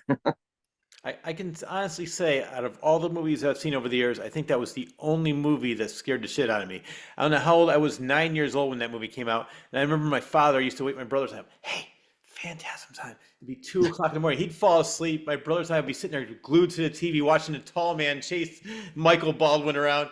So that movie had such a profound effect. I mean, I love that movie, and I was so happy that I had a chance to meet the whole cast, and I had a chance to interview Reggie Bannister, he was Cool. one of the coolest guys in the world. And I did get to meet him. I met him at Chiller, yeah, and he was like so nice and everything. I never got to meet Angus Scrimm. He was just never at any of the conventions I went to. yeah. He was at one that I went to, was the 1990 Fangoria convention, and they had Coscarelli, Tall Man, Angus Grimm, A. Michael Baldwin, Reggie, and then the one who played his brother Jody. Oh wow, that's So cool. they had everybody there, but out of all, Reggie had his own table to the side. He talked to everybody he talked to my brother Brian and I for about 20, 25 minutes. The other ones like Coscarelli and A. Michael Baldwin, oh yeah, have a great day. They really weren't as friendly, but they were cordial. But they just didn't. You Yeah. could tell that they weren't like Reggie. Just lived that movie. He loved that character. He embraced it. That was him, and he had sort of. He's like the Greg Brady of horror movies. Yeah, yeah. So yeah, that is a great list, though, I have to say. From Halloween all the way down to Evil Dead, everything in between. You have some great movies on there, and those are definitely 15 movies that I cannot live without. I'm gonna check out Mystics and Bali. That's I think the only one I haven't seen yet. That's definitely Just on my list. when you watch it, just know it's got some of the worst effects in the movie. Yeah. The visual effects are horrible, but it adds to its charm. Mm-hmm. The dubbing is terrible, but again, it just adds to it. But there's so much just over the top craziness in the movie that you just sit there and you're like, this is awesome. Yeah. No, I love movies like that. So I will definitely enjoy that one. Well, I know you have to go soon. I could talk forever about movies. So before you go, though, Yep. I want to see what's next and where can people find you. Let's plug what you're doing a little bit. Well, we're, I'd say 80%, maybe even a little more complete on filming Abysmal Purgatory. Actually filming Wednesday night and got some more. Unfortunately, like I said, we only get to film every once in a while because of everyone's schedules and stuff. You know, everyone's got full-time jobs or whatever. And but I'm closing in on getting to the finale, to filming the finale. But again, that's going to take a while because it's going to be huge. There's going to be so many effects in that and everything. We're going to go totally crazy and over the top with that. Yeah. But my goal is to have it ready, the DVDs ready for next October. Hopefully editing will agree with me. Because that can take forever. But we mostly sell right now. We sell on eBay under Morbid Vision Films. We got rid of our website simply because our software we had for it became really outdated, and we kept having problems. And it just got to a point where, like, you know what? More of our sales are through eBay anyways. And I guess I hated updating the website. Yeah. So I just tell everyone, you know, on Facebook, I'm under my name, Brian Paulin. All the updates are right there. On Instagram, I'm Brian_Morbid Vision Films. I post tons of photos when we shoot. I always try to make sure I get at least one good shot so I can post on Instagram. So all the photos are on there. And then, we sell on eBay under Morbid Vision Films. All right. Did you ever think of trying to get your films onto these stations like Pluto or Tubi? I've thought about it. My brain is always locked on to trying to get the DVD, the physical media out there for the people who want to own it. Yeah. Tubi has always been in the back of my mind, but I keep, especially lately, I've been seeing a lot of people saying that they're not making money anywhere. Certain people will make money, but then like the people more on our level and stuff, they're not making shit off of the streaming sites. Oh, really? So I'm like, well, what's the point? Yeah. Then I also heard Tubi is supposedly censoring extreme horror. That's what I was going to ask you, because I do see horror movies on there, but I've never seen extreme horror. It's more of the 70s, a little bit of blood horror, those types of movies, or some slasher movies, a lot of slasher movies on Tubi. Shudder. Some of the unearthed films, the American Guinea Pigs, 2 of those movies were on there, and I was watching one of them on there. But since then, a bunch of people have been saying other movies they started censoring it and cutting some. Well, I think Shudder would definitely be a good platform for you. Good streaming. It'd be cool to try to get on Shudder, yeah. Even if you didn't make money in that one, I still think that Shudder has a great audience, that maybe people who didn't hear of you originally say, "Oh, wow, I got to check more of this out," and then they'd go to your check you out and buy your DVDs. Yeah, even if we can't get on there ourselves, we've got quite a few re-releases coming up through other companies. Okay. So maybe one of them will be able to help us on there. So. And before we go, I'm trying to remember. I think it was maybe a couple years ago. Didn't you have a podcast for a little while? I didn't have a podcast, but I did. I was doing YouTube videos. Okay. I was basically just sitting there and it'd be different topics. I think the first one was just on Morbid Vision Films because that was the easiest way to break into it. The second one was on Laserdisc. Okay. And basically, I just sat there and I just showed different Laserdiscs and how they were packaged and all that, how they were fun and stuff. Another one I did on just horror magazines, and I grabbed every horror magazine I could find that I still had, and like obscure ones. That was a fun one to do. That's the one I saw. I remember that one. And then I do like I just like five obscure horror movies. I just recommend 5 horror movies. I did a few of those. I wanted to do it again. I want to start getting back into it. The whole reason why I had stopped at the time, well, also I wasn't filming anything. So once I started really getting deep into filming Abysmal Purgatory, that took up all my time. And I realized I just didn't have time to be doing the YouTube videos. And then we allowed a roommate to live with us because just because of a situation he had. And once there was a third person in the house, I felt really weird. I felt like I couldn't just be open about it and stuff, because it actually took me a bit to get used to. I felt stupid when I first started doing the YouTube videos, because I'm like, I don't know if I'm worth listening to. And I'm sitting in the basement just by myself, just talking to my camera. It took a lot for me to get comfortable with that. So then I think I did 11 episodes, but then once he moved in, I kind of felt like, I kind of felt self-conscious. I don't know why. And now that we actually have another person also, and he's now in the room that I was doing the YouTube video. So I want to do more. I was also trying to stay away from using copyrighted material. So that's why it's just me showing stuff. Now I'm just like, I'm not gonna make any money off of YouTube anyways, and everyone does it. Everyone shows clips from movies. So if I was even thinking about going back and re-editing some of the other ones that actually show clips. So I want to do that now, where I'm actually showing more stuff. Yeah, but I have to say I did see a couple of the episodes, and the one I do remember was the magazine one, and I loved it because you have such a vast knowledge of horror movies, foreign, domestic, independent, more the big budget, low budget. So you have, and you know exactly what you're talking about, and what you were saying to me was very interesting, and I'm sure I wasn't the only one that said, wow, I love all the stuff he's saying. And even if sometimes I didn't hear something, I got to check this out. And so I think that you should go back to it if you do have some time and you feel more, but you have no reason to think that you're not interested, because I loved it and you kept my interest. I couldn't wait for the next one to come out. So that's great to hear. That'll help inspire me to want to do more then. Yeah.